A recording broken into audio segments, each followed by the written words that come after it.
அனைவருக்கும் இனிய அன்பான காலை வணக்கத்தை அன்போடு தெரிவித்துக் கொள்கின்றேன். இன்றைய வகுப்பில் முதலாவதாக ஒரு மனிதனுக்கு விதியும் சதியும் சேர்ந்து ஒரு நபரை வீழ்த்த நினைத்தாலும் அவர் செய்த தர்மம் அனைத்தும் அவரை சரியான நேரத்தில் காப்பாற்றும் என்ற இறை தர்ம சிந்தனையோடு இன்றைய வகுப்பை தொடங்குவோம். அது ஏற்கனவே நான் நம்முடைய பல நிகழ்ச்சிகள் பல வகுப்புகளில் குறிப்பிட்டிருப்பேன். ஒருவன் வீரமுடையவனாக இருந்தால் அந்த வீரம் அவனை மட்டுமே காப்பாற்றும். ஆனால் அவனே சிறந்த தர்ம சிந்தனை உடையவராகவும் தர்மம் செய்பவராகவும் இருந்தால் அவரையும் காப்பாற்றும், அவருடைய தலைமுறையும் காப்பாற்றும். வீரம் ஒருவனை மட்டும் காப்பாற்றும், வீரம் தெரிந்தவனை காப்பாற்றும். ஆனால் தர்மம் அவனுடைய தலைமுறைகளையும் காப்பாற்றும். அப்படி என்றால் வீரத்தை விடவும் விளைநிலமாக ஆற்றல் கொண்டதாக இருப்பது தர்மம் என்ற சிந்தனையை அனைவர் மனதிலும் விதைப்பதில் பெருமை கொள்கின்றோம். நேற்றைய தினம் டாக்டர் நிறைய செய்திகள் சொல்லியிருந்தாங்க. அதில் குறிப்பாக என்ன, ப்ரெசன்ட் லைஃப்ங்கிறது மோஸ்ட்லி இம்பார்ட்டன்ட். ஒரு வாழ்வில் ஒரு சமூகத்தில் சமுதாயத்தில் என்ன நடந்து கொண்டிருக்கிறது அப்படிங்கிறது, அதை பற்றி புரிதலும், அது எப்படி நாம் அணுகி கொண்டிருக்கிறோம் அப்படிங்கிற வாழ்வியல் அப்படிங்கிறதானே, ஊரோடு ஒத்துவாழ் அப்படிங்கிறது அப்படிதானே. அப்போ நேற்றைக்கு காலையில சொல்லியிருந்தாரு. அதுல நம்ம குரூப்ல இருக்கிற ஒருத்தர் திரும்ப பேசினாங்க. பேசும்போது நான் அவர்கிட்ட கேட்டேன், டாக்டர் நான் காலையில் எழுந்துச்சுன்னு ஒரு 40 மினிட்ஸ் பேசினாரு காலையில ஃபர்ஸ்ட் செஷன்ல அப்படின்னு கேட்டேன். உடனே அவரு எதை பத்தி அப்படின்னாரு. அதை பத்தி தான் நான் உன்கிட்ட கேட்கிறேன். காலையில 40 மினிட்ஸ் நாயை பத்தி பேசினாரே, அதை பத்தி நீங்க என்ன புரிஞ்சுக்கிட்டீங்க அப்படின்னு. என்ன சரி கேட்போமா, நான் லைவ்ல கேட்க முடியலையா, என்ன செஷன்ஸ் கரெக்டாக முடிஞ்சிருது, சிலங்க முடிச்சிடுறோம். ஆனால் அதுக்கு பிறகு எப்படி அதை புரிஞ்சுக்கிறாங்கன்னு தெரிஞ்சுக்கணும் இல்லையா. அப்போ கேட்டால் எதை பற்றினாரு, அப்புறம் நாயை பற்றி பேசினாரே அப்படின்னா. உடனே திரும்ப எந்த நாயை பற்றி? எந்த நாயை பற்றியா? ஏன்பா நாயை பற்றி பேசுன, நீ கேட்டியா இல்லையா கிளாஸை அப்படின்னாக்க, அவரு உடனே சொல்றாரு, இல்லை சார் சாரி, ஏன்னா நான் கேமரா ஆஃப் பண்ணிட்டு தூங்கிட்டேன்னு. கேமரா ஆஃப் பண்ணிட்டு தூங்கிட்டியா? அப்போ இந்த கேமராவை ஆஃப் பண்ற ஆட்கள்லாம் முடிச்சிட்டு இருக்கிறாங்களா தூங்குறாங்களான்னு தெரியலையே. அப்ப அதே தனியா டெஸ்ட் வைக்கணுமே. இல்லை எப்பயுமே முடிச்சுட்டு தான் இருப்பேன், நேத்திக்கு தூங்கிட்டேன் அப்படின்னா.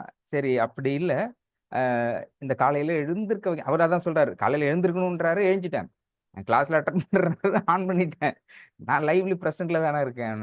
நீ ப்ரெசென்ட்ல இருக்கிறீங்கிறத விட என்னை உள்வாங்கி கொள்கிற ஈச் அண்ட் டே. டாக்டர் சொன்ன மாதிரி இந்த கிளாஸ் அப்படிங்கிறது ஒரு 30 டேஸ் இல்லையா சார், ஒரு ஒரு கோர்ஸ் கொடுக்க முடியுமா, ரொம்ப பேரோட தான் சொல்லுங்க, ஒரு கோர்ஸ் 15 டேஸ் 10 டேஸ் இந்த மாதிரி ஒரு கோர்ஸா லைவ்லியா கொடுத்துட்டீங்கன்னா ரொம்ப நல்லா இருக்கும், ஈஸியா படிச்சு முடிச்சிடலாம் அப்படின்னா ஒரு சிலபஸ் மாதிரி. அப்படி இல்லை, ஒரு மனிதன் தன்னுடைய கடைசி காலகட்டத்தில் கடைசி நிமிடம் வரை கற்றுக்கொண்டே இருக்க வேண்டும், கற்றுக்கொண்டு இருக்கிறான். அதுல புரிஞ்சுக்கிறாங்களோ இல்லையா. ஆனால் இந்த சமூகமும் குறிப்பாக இறைவனும் அவனுக்கு கற்றுக் கொடுத்து கொண்டே இருக்கிறார்கள். ஆனால் கற்றுக்கொள்ளாததும் இதுதான் கற்றுக்கொள்ளக்கூடிய, இது ஒரு வகுப்பு, வாழ்வியல் என்பதே ஒரு வகுப்பு என்பதை அவர்கள் தெரிந்து கொள்வதில்லை. அதை சொல்வதற்கு தான் மதங்களே இருக்கிறது. மதங்களினுடைய அடிப்படை காரணமே கற்றுக்கொள்வதை பற்றி சொல்றதுதான். அப்போ இப்போ நம்மளுடைய வகுப்புக்கு வரீங்கன்னா, ஒன்று கற்றுக் கொடுக்க வேண்டும் அல்லது கற்றுக்கொள்ள வேண்டும். நீங்க கற்றுக்கொள்கிறீர்களா என்னன்னு தெரியல, ஆனால் நான் கற்றுக்கொண்டிருக்கிறேன். இதுல முதல் மாணவனாக நான் இருக்கிறேன்னா, ஒவ்வொருவரும் ஏறத்தாழ 1200 பேருக்கு மேல கிட்டத்தட்ட தனிப்பட்ட முறையில் அவர்களுக்கு சொல்யூஷன், தீர்வு வேணும் அப்படின்னு நம்ம நோக்கி வருகின்ற பொழுது, இந்த 1200 பேருக்குமான பிரச்சனைகள் என்பது 1200 விதமாக இருக்கிறது. அப்போ ஒரு ஒரு மனிதர்களும் சந்திக்கூட நிறைய நம்ம வாழ்க்கையில சந்திச்சிருந்தாலும் கூட, மனிதர்கள் தனிப்பட்ட முறையில் எப்படி பிரச்சனைகளை அணுகி கொண்டிருக்கிறார்கள், அதுக்கு எப்படி தீர்வை அவர்கள் எதிர்பார்க்கிறார்கள், ஆனால் உண்மையில் அவர்களுக்கான தீர்வு என்ன, அவர்கள் எப்படி அதை நோக்கி செல்ல வேண்டும், எப்படி முழுமையாக அவர்களுக்கு அந்த பிரச்சனையிலிருந்து வெளிவர முடியும் அப்படிங்கிறத அவர்கள் மூலமாக நான் கற்றுக்கொள்கின்றேன். அதுல இந்த செய்தியில டாக்டர் சொன்னதுல நான் எதுக்காக திரும்ப கேட்டேன்னா, அது பெரிய இஷ்யூவா போயிட்டு இருக்கு. அப்போ நாய்க்கு சாப்பாடு போடணும்னு நினைக்கிறவங்களும் சில இடத்துல போடக்கூடாது, போட்டா என்ன ஆகும், நம்மளுக்கு திரும்பி நாயை நம்மகிட்ட ஒப்படைச்சிருவாங்க போட்டுருக்கு. அதுல ரொம்ப பேர் ஏற்கனவே இருக்கிற நாயை நம்மளால சமாளிக்க முடியல, புதுசா ஒரு நாயை ஆட் பண்ணிட்டா இது எப்படி நம்மளால சமாளிக்க முடியுது அப்படின்னு நினைச்சிட்டு இருப்பாங்க.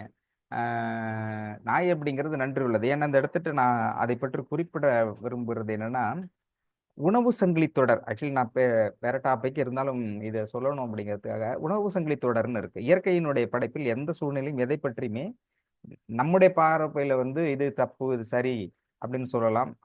ஆனால் இயற்கையினுடைய பார்வையில் மிகச் சரியாக இருக்கும். இப்ப பாம்பு, பூரா இந்த மாதிரி விஷ ஜந்துகள் எல்லாமே இருக்குது. அது வந்து தப்புன்னு நம்ம நினைக்கிறோம். ஆனால் இன்னும் தெளிவாக ஷார்ட்டா என்ன சொல்லணும்னாக்க, ஒரு நெல் வயல் இருக்குது அல்லது உணவு பயிர்கள் ஏதாவது இருக்குன்னா, அந்த உணவை அரிக்கக்கூடிய அல்லது உண்ணக்கூடிய பூச்சிகள், அது மாதிரி இருக்கு இல்லையா? பூச்சி, சின்ன சின்ன வெட்டுக்கிளிகள் இந்த மாதிரி இருக்கு இல்லையா? பூச்சி பூடு இந்த மாதிரிலாம் இருக்கு இல்லையா? இது ஏறத்தாழ 30%, 30லிருந்து 40% கிட்டத்தட்ட அந்த பயிர்களை சாப்பிடுவதற்காக வருகிறது. அது அந்த அந்த சர்க்கியூட்ல பார்த்தாக்க மற்ற ஏறத்தாழ 60% கிட்டத்தட்ட அந்த பூச்சிகளை உண்ணக்கூடிய மற்ற பூச்சிகள் இருக்கும். இது உணவு சங்கிலி தொடர். நாம விதைக்கின்ற சப்போஸ் நெல்லுன்னு வச்சுக்கிட்டோம்னா, நெல் விதைக்கின்ற பொழுது நெல்லை உண்பதற்காக சில பூச்சிகள் வரும். அது 30-40%. ஆனால் 60-70% அந்த பூச்சியை உண்டு வாழக்கூடிய பறவைகள், உயிரினங்கள் உருவாக்கப்படும், பூச்சிகள் உருவாக்கப்படும். இது வந்து சர்க்கிள். அது உணவு சங்கிலியாக இருக்கும். அப்ப நீங்க இதை வந்து இம்ப்ரூவ்மெண்ட் பண்ணீங்கன்னா அது ஆட்டோமேட்டிக்காக அதை வந்து க்ளோஸ் பண்ணிடலாம். அந்த அதாவது நெற்பயிரை அழிக்கக்கூடிய அந்த பூச்சிகளையும் புழுக்களையும் நம்ம வந்து முற்றிலுமாக அழித்து விட முடியும். இது உணவு சங்கிலி தொடர் இப்படிதான் இருக்கும். அதை புரிந்து கொண்டிருக்கணும். ஒரு ஏறத்தாழ ஏற்கனவே ஒரு ஆர்டிக்கல்ல படித்தேன். அப்புறம் கொசுக்களை முற்றிலும் அழித்து விட்டால் வருகின்ற பிரச்சனை, கொசுக்கள் உற்பத்தி ஆவறதே மனிதர்களால் தான். கொசுக்கள் முழுமையாக இல்லாதனால் வருகின்ற பிரச்சனை. ஏன் கொசுக்கள் எப்படி உருவாகுது அப்படிங்கிறதும் அது தனி டாபிக். அப்ப கொசுக்களுக்கு இவ்வளவு ஒரு வேல்யூ இருக்கா அப்படின்னா அது கொடுமையானது தான். ஆனால் அது ஏன் உற்பத்தி ஆகுறதுன்னா நம்முடைய தவறால் தான். அதை தாண்டி இப்போ இந்த நாய்கள் இருக்குன்னா, நாய்கள் எப்படி வந்து நமக்கு உதவுறது நிறைய பேர் சொல்றாங்க. நிறைய விதத்தில் நான் நாய்களை எப்படி என்னன்னா, தமிழினுடைய வேர் சொற்களை நேற்றுக்கு திரும்ப யோசிச்சேன். எப்படி நாய் அப்படிங்கிற பேர் வந்திருக்கும் அப்படின்னா, ஒரு நம்முடைய எழுத்தாளர் ஒரு தடவை கூப்பிட்டாரு. பேசும்போது அவரு என்ன சொன்னாருன்னா, ஏதாவது யோசிக்கணும்னு நினைச்சீங்கன்னா, ஏதாவது புதுசா யோசிக்கணும்னு நினைச்சீங்கன்னா, அவர் ஒரு ஹிண்ட் கொடுத்தாரு. என்னன்னா, நாயின்னு நம்ம கூப்பிடுறோம். ஆனா இது இந்த நாய்க்கு தெரியுமா நம்ம தான் நாய் அப்படின்னு யோசிச்சா நாய்க்கு தெரியாது. நம்ம பேர் நாய் தானே, நாய்க்கு தெரியாது. அப்புறம் திரும்ப யோசிக்க சொல்றாரு என்னன்னா, அப்போ நாய்க்கு முதலில் நாய் என்று பேர் வைத்தது யார்? அந்த நாய்க்கு எந்த நாய் பேர் வச்சிருக்கும்? இதுதான் நாய் அப்படின்னா அது வந்து மூலச்சொற்கள் போகணும். அப்ப எதுக்கு எப்படி ஒரு நாய்? இப்ப சைக்கிள் அப்படின்னா சைக்கிள் அந்த அந்த எல்லாமே தெரியும். ஹிஸ்டாரிக்கல்ல ஒரு பெரிய அமெரிக்காவை கண்டுபிடிச்சவர் வாஸ்கோ ட காமா, அந்த மாதிரி ஒருத்தர் கண்டுபிடிச்சவர், பேர் வச்சவர் நிறைய இருக்கும். ஆனால் ஒரு புதிதாக ஒரு விலங்குகளுக்கோ பறவைகளுக்கோ ஒரு புதிதாக ஒரு பேர் வைக்கிறாங்க இல்லையா? அப்ப எதன் அடிப்படையில் அந்த பேர்கள் வைக்கப்படும் அப்படின்னு சொன்னாக்க, அதனுடைய வேர்ச்சொல் பார்த்தா யாருக்குமே தெரியாது. எப்படி பேர் வச்சாங்க. ஆனால் ஏதோ ஒரு காரணத்தினாக வைக்கப்பட்டிருக்கும். ஆனால் எதற்காக சொல்ல வரேன்னா, ஆனா தமிழ் மொழியில் ஒரு விலங்குக்கோ அல்லது பறவை ஏதோ ஒரு காரணத்துக்கு ஒரு பேர் வச்சாங்கன்னா அது முழுமையாக முற்றிலுமாக ஒரு காரண பெயரோடு இருக்கும். நான் இப்படி யோசிச்சப்போ நாய்களுக்கான பேர் ஏன் நாய்க்கு நாயின் பேர் வச்சாங்க?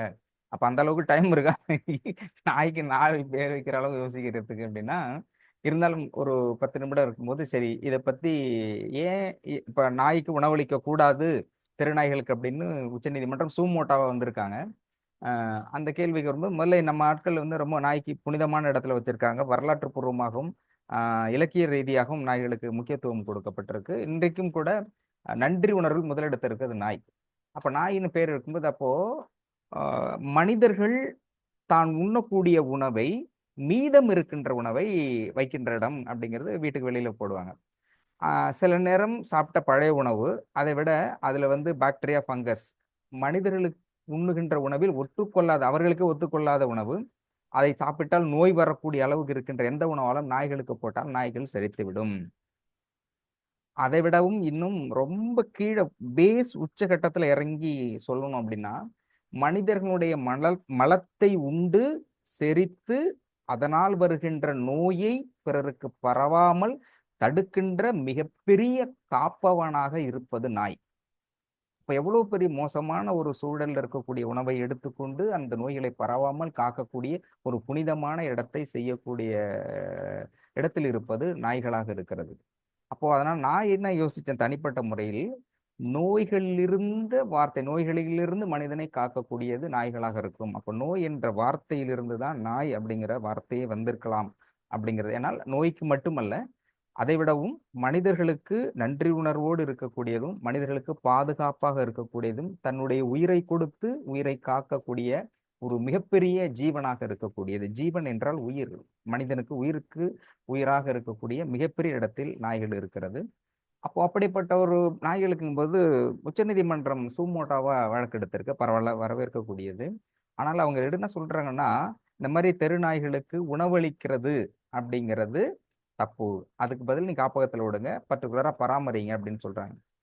அப்போ மனித இனம் சிந்திப்பதற்கும் சிந்தித்ததை செயல்படுத்தக்கூடியதுக்கும் இருக்கிறதுடைய மிகப்பெரிய வாய்ப்பை பெற்ற இந்த மனித குலம் ஏன் இப்படி யோசிக்கவில்லை?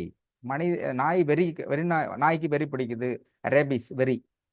ஏன் வெறி பிடிக்குது அப்படின்னு நம்ம யோசிச்சோம்னா, அதுக்கு ஈவன் ரிசர்ச் ஓரியன்டா போனாலே ஒரு நாய்க்கு எப்பொழுது வெறி வருகிறது, அது வெறியாக மாறுகிறது அப்படின்னா நிறைய ரீசன்ல முக்கியமான ரீசன், எப்பொழுது பசியோடும் பட்டினியோடும் இருக்கிறதோ அந்த நாய் தன்னுடைய சூழலில் மறந்து செயல்படுகிறது. அவங்க சொல்றாங்க ஃபர்ஸ்ட் காரணம் வந்து பசியோடு இருக்கிறது. அது ரெண்டாவதாக மெடிசன்ஸ் இல்லை, பராமரிப்பு இல்லை. மூணு கேரக்டர் தான் வெறி பிடிக்கிறதுக்கு காரணம். சில வைரஸ் அதை அட்டாக் பண்ணும்போது வருது. அடுத்தது மெடிக்கல் ரீசனா வர வைரஸ் அட்டாக். அடிப்படை காரணம் பேஸா அப்படின்னு பார்த்தாக்கா, நாய் பசியோடும் பட்டினியோடும் இருக்கின்ற நாய்க்கு வெறி பிடிக்குதுன்றாங்க. அப்போ நீங்க பேசிக்கே வந்து இது இருக்கும் பொழுது உணவு கொடுக்காம இருக்கணும்னா அது எப்படி சரியாக இருக்க முடியும்? உணவளிக்கிறது தானே மனிதர்களுடைய அடிப்படை கருணை கொண்ட உள்ளமாக இருக்க முடியும். அப்ப எப்படி ஒரு உச்சநீதிமன்றம் இப்படி சொல்லுதுன்னா, அவங்க ஏதாவது காரணத்தின் அடிப்படையில் சொல்லியிருக்கலாம். ஏன்னா உச்சநீதிமன்றத்துல குறை சொல்றதுங்கிறதும் அதுக்கு எதிராக கேஸ் போடலாம். அதனால நம்ம அதுல இருந்து எஸ்கேப் ஆகணும். அதனால உச்சநீதிமன்றத்தை சொல்றது சரி. எனவே அதன் அடிப்படையில் நம்ம இப்படி யோசிச்சோன்னா, நான் தான் யோசிச்சேன். அப்போ சென்னை போன்ற பெரும் மாநகராட்சிகள்ல என்ன சொல்றாங்கன்னா, மக்கும் குப்பை மக்கா குப்பை அப்படின்னு பிரிக்க தெரிந்த நம்முடைய அரசுகள், அடுத்தது மீந்து போன பழைய உணவுகள் எடுத்துட்டு ஒரு ஒரு ஸ்ட்ரீட் இருக்குன்னா, அல்லது ஒரு நகரம் ஒரு ஒரு ஒரு 1000 கிலோமீட்டர், 1000 கிலோமீட்டர் இல்லை, ஒரு 1000 வீடுகள் அல்லது 500 வீடுகளுக்குன்னா, அது ஏதாவது ஒரு பகுதியில் ஒரு 10க்கு 8 கிட்டத்தட்ட ஒரு சின்ன எப்படின்னா, அந்த கோழிகளுக்கு உணவு போடுறாங்களே அந்த மாதிரி பழைய உணவுகளை போடுற மாதிரி ஒரு இடமோ, அல்லது நாய்களுக்குன்னு ஏதாவது பிரத்யேகமா வைக்கக்கூடிய ஒரு உணவு இருக்கக்கூடிய இடமோ, அந்த மாதிரி வச்சா அது வந்து சாப்பிட்டு போகலாம். நான் யோசிச்சேன் அப்படி. மேபி கவர்மெண்ட் எப்படி யோசிக்கலாம்னா, பட் எனிவே எந்த ஒரு காரணமாக இருந்தாலும் எந்த ஒரு உயிருக்கும் வயிற்றுக்கு உணவிடல் வேண்டும், இங்கு வாழும் மனிதர்களுக்கெல்லாம் பாரதியார் அவர்கள் சொல்லியிருக்கிறாங்க. நான் வந்து மனிதர்களுக்கெல்லாம் உயிர்களுக்கெல்லாமே உணவிட வேண்டும். மனிதர்கள் இல்லை என்றால் எல்லாமே அதோட தேவைகளை அது சரி செஞ்சுக்கணும். எல்லா தேவையும் இவங்களே எடுத்துக்கிட்டு அதை வந்து பட்டினி போட்டுறாங்க. அப்போ மனிதர்கள் என்பது மனிதர்களுக்காக மட்டுமே உணவையும் இருப்பிடத்தையும் தக்க வைத்துக் கொள்வதில்லை, மற்ற உயிர்களும் வாழ்வதற்கு அனுமதிக்க வேண்டும். அதை பராமரிப்பதும் மனிதனுடைய கடமையாக இருக்கிறது. அதனால அப்போ டாக்டர் சொல்லியிருந்தாங்க, இது மாதிரி கிறிஸ்டல் வாங்கணும் மந்திரம் அப்படிங்கிறது. ஏற்கனவே நம்ம ஒரு 1500 பேர் ஒரு ஆயிரக்கணக்கான நபர்களுக்கு நம்ம இந்த வந்து ஸ்பிரிச்சுவல் மோட்டிவேஷன் கொடுக்க முடியும். ஆனால் இந்தியாவில் இருக்கக்கூடிய மக்கள் அப்படின்னு பார்த்தாக்க, கிறிஸ்டல் இந்தியாவில் இருக்கக்கூடிய மக்கள் பார்த்தாக்க ஏறத்தாழ 80 கோடியை தாண்டி இருக்கு. அப்போ அவ்வளோ பேருக்கும் ஒரு விஷயம் சொல்லணும் இல்லையா? நம்மகிட்ட வர்றவங்களையும் தாண்டி நம்மிடம் வராதவர்களும் பயனடையணும் அப்படின்னாக்க, அப்போ அடிப்படையில் நாம் வந்து நாய்களுக்கு உணவளிப்போம். இங்க இருக்கிற குறைந்தபட்சம் நிறைய பேர் போட்டிருந்தேன், நாய்க்கு சாப்பாடு கொடுக்குறேன், காக்கைக்கு கொடுக்கணும், அந்த மாதிரி நாய்களுக்கும் விட்டுருங்க. குறைந்தபட்சம் பிஸ்கட் வாங்கி வச்சுங்க. என்னுடைய நண்பர் அப்படிதான் இருக்காரு, புருஷோத்தமன். அவர் எப்போதுமே அவருடைய பேக்ல வந்து 10-15 பிஸ்கட் பாக்கெட் இருக்கும். அதை விடவும் நான் சொன்னேன் இல்லையா, அந்தோணி சார்னு சொன்னார். அவர் அடிப்படையில் பிச்சை எடுத்துக்கிட்டு இருந்து படிப்படியாக சொந்தமாக தொழில் தொடங்கி அதன் பிறகு கோடீஸ்வரராக மாறியவர். அவரு எப்போ போனாலும் அவருடைய கார்ல கம்பல்சரி பிஸ்கட் இருக்கும். காலையில கார் கிளம்புனார் அப்படின்னா காலையில டிஃபன் வாங்கி வச்சுட்டு அவர் சாப்பிட்ற மாதிரியே டிஃபன் இட்லி கட்டி வச்சிருவாரு. மத்தியானத்துக்கு பிரியாணி தான் வாங்கி போடுவார். நைட்டுக்கு வந்து கம்பல்சரி 10 பிரியாணி கம்பல்சரி வாங்கிட்டு, நான் வெஜிடேரியன் பிரியாணி அங்கே இருக்கிற நாய்க்கு கம்பல்சரி போடுவார். அவர் கொஞ்சம் உயர்ந்த நிலையில் ஆயிட்டாரு. பட் ஏன் கேட்டப்போ, ஏன் சார் இப்படி நீங்கள் அந்த நாய்க்கெல்லாம் பிரியாணி போடுறீங்கும் போது, நான் அந்த நாய்க்கு கொடுக்க வேண்டிய சாப்பாட்டை நான் சாப்பிட்ருக்கேன். அதோட சாப்பாட்டை பிடுங்கி பிச்சை எடுத்துக்கிட்டு இருந்தபோது சாப்பிட்ருக்கேன். இப்போ நான் நல்ல நிலைமையில வந்திருக்கேன். அது என்னுடைய சகத்தோழன், அதோட சாப்பாட்டை நான் வாங்கியிருக்கேங்கும் போது அவர்களுக்கு சாப்பாடு கொடுக்கணும் அப்படிங்கிறதுனால நான் நாய்களுக்கு சாப்பாடு கொடுத்துக்கிட்டு இருக்கேன் அப்படின்னு இப்பவும் அப்படிதான் செஞ்சுட்டு இருக்காரு. வீட்டில் நிறைய நாய்கள் இருக்குது. நாய்கள் வீட்டில் வளர்க்கலாமா அப்படிங்கிறதுக்கு டாக்டர் சொன்னது வளர்க்கக்கூடாது அப்படிங்கிறது கர்ம ரீதியாக என்ன ரீசன்னா, அது வந்து நாய்கள் என்பதும் பறவைகள் என்பதும் அது தன்னிச்சையாக வாழக்கூடியது அப்படிங்கிறது அதனுடைய சுதந்திரம். அது ஒரு ஸ்ட்ரீட்ல இருந்து சுதந்திரமாக சுற்றி திரிந்து உணவுகளை எடுத்து வாழக்கூடியதற்காக படைக்கப்பட்டது. அப்போ இது இப்படித்தான் வாழ வேண்டும் என்று படைக்கப்பட்டதில் மனிதன் தலையிடுவது என்பது, பிறருடைய சுதந்திரத்தில் தலையிடுவது என்பது தவறு. அதனால அந்த பிரச்சனை வரும் அப்படின்னு சொல்லியிருந்தாரு. பட் நமக்கு அந்த மாதிரி வேணா ஒரு பெட்டாக் வச்சிருக்கவங்க நல்லா வளர்த்ததுக்கு அப்புறம் கொண்டு போய் விடக்கூடாது. ஏன்னா அது அந்த மாதிரி விடும் பொழுது அந்த பிரிவே பல மரணத்தை சந்திக்கக்கூடியதாக இருக்கும். அது அது நிறைய விஷயம் இருக்கு. அதுல ஒரே விஷயமா சொல்லணும்னா, எங்க வீட்டில் வளர்த்தப்போ அம்மா ரொம்ப பெட்டாக் இருந்தது ஒண்ணே ஒன்று. அது ஒரு நாள் ஈவினிங் இருக்கும், ஒரு 5-5:30 மணி இருக்கும். பக்கத்து வீட்டில் இருக்கிற ஒரு ஒரு 6-7 வயசு ஒரு பாப்பா வந்து ஏதோ வாங்கிட்டு வர சொன்னாங்க. வேகமா ஓடி வந்து அம்மாட்ட கேட்கறதுக்காக ஓடியாந்த போது, வேகமா ஓடி வந்தேன்னா அந்த நாய் என்ன பார்த்துச்சு, நாயோட பார்வையில் எப்படி என்னன்னு தெரியாது இல்லையா, டக்குன்னு கத்த ஆரம்பிச்சிருச்சு. நாய் வந்து குறைக்க ஆரம்பிச்சோடனே அவங்க பயந்துட்டு கீழே வந்துருச்சு அந்த குழந்தை. உடனே அவங்க எல்லாமே திட்ட ஆரம்பிச்சிட்டாங்க ஆப்போசிட் வீட்டில். நாய் ஒழுங்கா வளர்க்கல இதெல்லாம் வச்சுன்னு திட்டின உடனே அம்மாவுக்கு ரொம்ப கோவம் வந்து நாயை திட்டுறாங்க. உன்னால தான் எல்லாத்துக்கிட்டையும் நான் பேச்சு வாங்க வேண்டியதா இருக்கு அப்படின்னு சொல்லி திட்டுறாங்க. Never believe it. அந்த திட்டுன அடுத்த செகண்ட் அந்த நாய் அந்த வீட்டு விட்டு போயிடுச்சு, நம்ம எங்க வீட்டு விட்டு போயிடுச்சு. அதுக்கப்புறம் ஈவினிங் வந்தாங்க, சரி வரலையே அப்படின்னா, சரி இப்போ வந்துடும் அப்படின்னு பார்த்தாங்க. அடுத்த நாள் வரல. அப்புறம் அப்பா வந்து ஃபுல்லாக அந்த ஸ்ட்ரீட் ஃபுல்லாக சுற்றி பார்த்தா எங்கே போயிட்டு வந்தோம், பார்த்தா எங்கேயுமே அந்த நாய், அதுக்கு பிறகு அந்த நாய் வரவே இல்லை. கடைசியாக அம்மா சொன்னாங்க, திட்டுன அடுத்த செகண்டு அந்த அந்த வீட்டு விட்டு நாய் போயிடுச்சு, வரல. இப்போ மனித உணர்வுகளை அது திரும்ப நம்ம கிட்ட பேசுறது இல்லையே தவிர, நம்ம பேசுவதை அது கேட்டுக்கொள்கிறது. அந்த உணர்வுகளை 100% உள்வாங்கக்கூடியது. நன்றி உணர்வு அப்படின்னா நிறைய இருக்குது. நாய்களை பத்தி மட்டுமே சொல்லணும்னா, மனிதர்களை விடவும் மிகச்சிறந்த நன்றி உணர்வு உள்ளது நாய். எனவே அந்த உணவளிக்க கூடாது அப்படிங்கறத நேற்று டாக்டர் சொன்னதுல ஒருத்தட்ட கேட்டேன், நீ என்னப்பா புரிஞ்சுக்கிட்டேன்னு. அவர் புரிஞ்சுக்கிட்டு கேட்டதுல நாயை பத்தியா, எந்த நாய் அப்படிங்கும்போது, சரி இவர் நம்ம நம்ம ப்ரெசன்ட் பாடி ப்ரெசன்ட் மைண்ட் ஆப்சன்ட் ரேஞ்சில் இருக்காரு போல இருக்கு அப்படின்னு. பட் அப்படி இல்லாமல் நம்ம அந்த சொல்லுகின்ற செஷன் இன்னொரு சகோதரி போட்டிருந்தாங்க. நான் வந்து டெய்லி நோட்ஸ் எடுத்து நார்மலாக படிச்சுட்டு இருந்தேன். இப்போ வந்து டெய்லி நோட்ஸ் எடுத்துட்டு ஹிண்ட்ஸ் எடுத்துட்டு இருக்கேங்கிறது இஸ் ரைட் வே. அதுதான் வந்து நம்ம பேருக்கும் இல்லையா, புரியுது கவனிச்சுக்கிறேன் அப்படின்னு சொல்றோம் இல்லையா. ஆனால் அதை விட ரியலா ஒரு விஷயத்தை நம்ம கவனிக்கிறோம், அது பின்னாடி நம்முடைய வாழ்க்கைக்கு பயன் தரக்கூடியதாக இருக்கும் அப்படின்னு எதை நீங்கள் நினைக்கிறீர்களோ, நிச்சயம் அது எழுத்து வடிவில் இருக்கின்ற பொழுதுதான் முழுமையாக உங்களால் அதை செயல்படுத்த முடியும். ஏன்னா இப்ப நம்ம நினைச்சிட்டு இருக்கோம் இது புரிஞ்சிருக்கும், super super, right, okay, class over. ஆனால் அடுத்தடுத்த செய்தி போயிட்டே இருக்கும்போது பழைய செய்திகள் பெரும்பாலும் மறைந்துவிடும். ஒரு சில விஷயம் ஒரு சில விஷயங்கள் ஞாபகத்துக்கு வரலாம், ஆனாலும் தொடர்ச்சியாக நாம் கேட்கின்ற போது பல செய்திகள் நம்ம விட்டு மறைந்துவிடும்.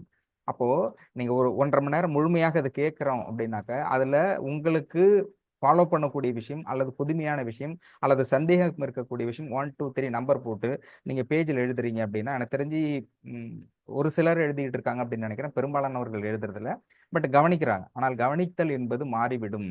அதிலிருந்து பல செய்திகளை உள்வாங்க முடியாது. எனவே நேரம் இருந்தால் அதை வந்து எழுதிக்கங்க. ஒரு ஒரு அதிகபட்சம் ஒரு ஒரு நாளைக்கு ஒரு பேஜ்னா அந்த பேஜ் போட்டு 10 பாயிண்ட்ஸ் நிச்சயம் 1.5 மணி நேரம் கிட்டத்தட்ட கிளாஸ்ல ஒரு 10 பாயிண்ட் எழுதக்கூடிய அளவுக்கு இருக்கும். அப்போ நீங்க என்ன புரிஞ்சுக்கிட்டீங்க அதே இடத்துல பிராக்கெட்ல போட்டுங்க, இது எனக்கு சந்தேகமா இருக்கு. எழுதும்போது இந்த 1 ஹவர் செஷன்லேயே நீங்க அதை ஃபாலோ பண்ணிக்கலாம், எழுதிக்கலாம். திரும்ப அடுத்தது வந்து இதை வந்து ஃபாலோ பண்ணலாம், இது நீங்க என்ன மாற்றிக்கணும், உங்களோட லைஃப்ல என்ன இருக்குன்னு அந்தந்த செஷன் அப்படியே எழுதிக்கிட்டே வந்துட்டீங்கன்னா, ஒரு பேஜ் ஒரு நாளைக்கு ஒதுக்கிட்டாலே போதும்.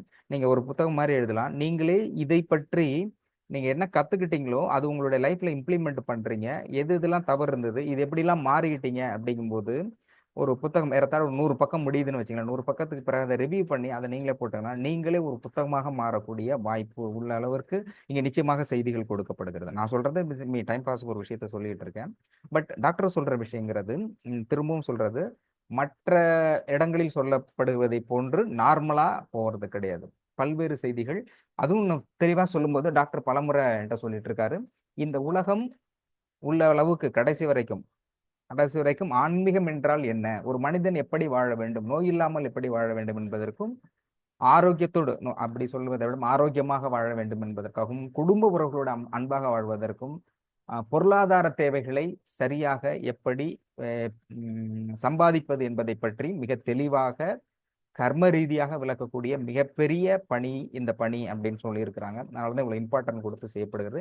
எனவே நீங்கள் எடுக்கிற நோட்ஸ் அப்படிங்கிறத இந்த மாதிரி இருந்தால் நல்லா இருக்கும் அப்படிங்கிறது என்னுடைய தனிப்பட்ட கருத்து. அஸ் வெல் அஸ் இன்னும் ரொம்ப பேர் சொல்லிட்டு இருந்தாங்க, தர்மம் கொடுக்குறோம். சார் சொல்லியிருந்தாங்க இது மாதிரி சிலர் பாதிக்கப்பட்டிருக்கிறாங்க, அவங்க வந்து நம்ம கொடுக்கறது தர்மத்தில் வர நமக்கு பாதிப்பு ஏற்பட்டு தர்மம் செய்கின்ற பொழுதும் கூட சிலரால் நமக்கு பாதிப்பு ஏற்படுகிறது அப்படின்னு சொல்லியிருந்தாங்க. இப்போ சார் வந்து கிளியர் மைண்ட்ல இருக்கிறார். ரொம்ப பேர் அதை கேட்டார், சார் அவர் வந்து கிளியர் மைண்ட்ல இருக்கிறாரு, ஒரு பிச்சைக்காரர் இதுக்கு முன்னாடி என்ன அவருக்கு தெரியுது. இப்ப நாமெல்லாம் அப்படி எப்படி இருக்க முடியும்? நம்மளாம் எல்லாம் கிளியர் மைண்ட்ல பார்க்க முடியாது இல்லையா? உண்மையிலே தர்மம் செய்யணும் தர்மம் செய்யணும்னு சொல்றீங்க, ஆனா தர்மம் செய்ய வந்தா அதை விட பிரச்சனை அதுல வருதுமா. நாமளே பிரச்சனை சரியாகணும்ட்டு தான் தர்மம் செய்ய போறோம். ஏற்கனவே இருக்கிறத விட்டுட்டு இன்னும் நிறைய பிரச்சனை வாங்குறதுக்கு இப்ப செய்யலாமா செய்யக்கூடாதா அப்படிங்கிறது கேள்விக்குறியா இருக்குது. நல்லா ஒரு தெளிவா இருந்தோம், ஆனா தெளிவை விட தெளிவான குழப்பத்தில் இருக்கிறோம். என்ன தர்மம் செய்யணுங்கிறது தெளிவு, தெளிவான குழப்பம் அப்படிங்கிறது யாருக்கு செய்யறதுங்கிறதுல குழப்பம் இருக்கு அப்படின்னா, தட் இஸ் சிம்பிளி சார் சொல்றதுங்கிறது டிவைனோட லெவல்ல இருந்து சொல்றார். அது வந்து எந்த அளவுக்கு உள்வாங்கிக்க முடியும்னு தெரியல. நார்மலா என்னோட புரிதல் அப்படிங்கிறது எப்படின்னா, டாக்டர் கூட இருக்கும்பொழுது நான் வந்து ஊருக்கு போயிருந்தேன். ஊருக்கு போயிருந்தப்போ அப்போ வந்து என்னுடைய வீடு இருக்கு இல்லையா, எங்களுடைய வீடு வந்து ஒருத்தருக்கு வாடகை கொடுத்துருக்கோம். வாடகைக்கு தான் கொடுத்துருக்கோம் தவிர இது வரைக்கும் வாடகை வாங்கினது இல்லை. ஏறத்தாழ 22 வருஷம் கிட்டத்தட்ட இருக்கிறாங்க. ஃபர்ஸ்ட் அட்வான்ஸ் வாங்கினதோட சரி, அதுக்கப்புறம் வாடகை வாங்கினதே இல்லை. அது ரொம்ப ஏழ்மையான நிலைமையில் இருந்தாங்க, வேற ஒரு ஊர்ல இருந்தாங்க. அங்க ஏதோ ஒரு பிரச்சனையால வெளியில வரும்போது யாருமே வீடு கொடுக்கல. அப்போ ஒரு வீடு நமக்கு காலியாக இருந்தது, அப்போ புதுசா கட்டப்பட்டிருந்தது வீடு இருந்தது. அப்போ அப்பாட்ட வந்து அழுதப்போ, சரி பரவாயில்ல சும்மா தானே இருக்கு, நீங்க இருந்துங்க அப்படின்னாங்க. ஒரு மாசம் 2 மாசமும் சரி வேற எங்க இல்லை, அது வரையும் ஒரு டெம்பரவரியா இருந்துக்கிறோம்னாங்க. சரி ஓகே, எல்லாமே என்ட்ரி அப்படிதானே. சரி ஓகே இருந்துட்டு போ அப்படின்னு சரி பேருக்காக ஒரு அட்வான்ஸ் மட்டும் வாங்கிட்டு விட்டாங்க. அதன் பிறகு அப்பாவும் கேட்கல, கேட்கலங்கிறதுக்காக அவரும் கொடுக்கல. அதுக்கப்புறம் அப்பா தவறிட்டாங்க. அப்பவே சொன்னாங்க, அப்பா இருக்கும் பொழுதே சொன்னாங்க, அந்த திருப்பி வாங்கிடு, அவங்களை அனுப்பிடுங்க அப்படின்னாங்க. சரி நமக்கு ஒன்றும் அப்படி பெருசில் பாவம் ரொம்ப கஷ்டப்பட்டுட்டு இருக்கான்னு விட்டுட்டேன். திரும்ப அப்பா இறந்த பிறகு அக்கா கேட்டாங்க. ஏன்னா அக்காட்ட கேட்கும்போது அக்கா சொல்லும்போது இதை வாடகையாவது கொடுக்கலாமே அப்படின்னும் போது, அது அப்பா அப்படியா? குரல் ஒலி கம்மியாக இருக்கிறதோ? ம், நன்றி.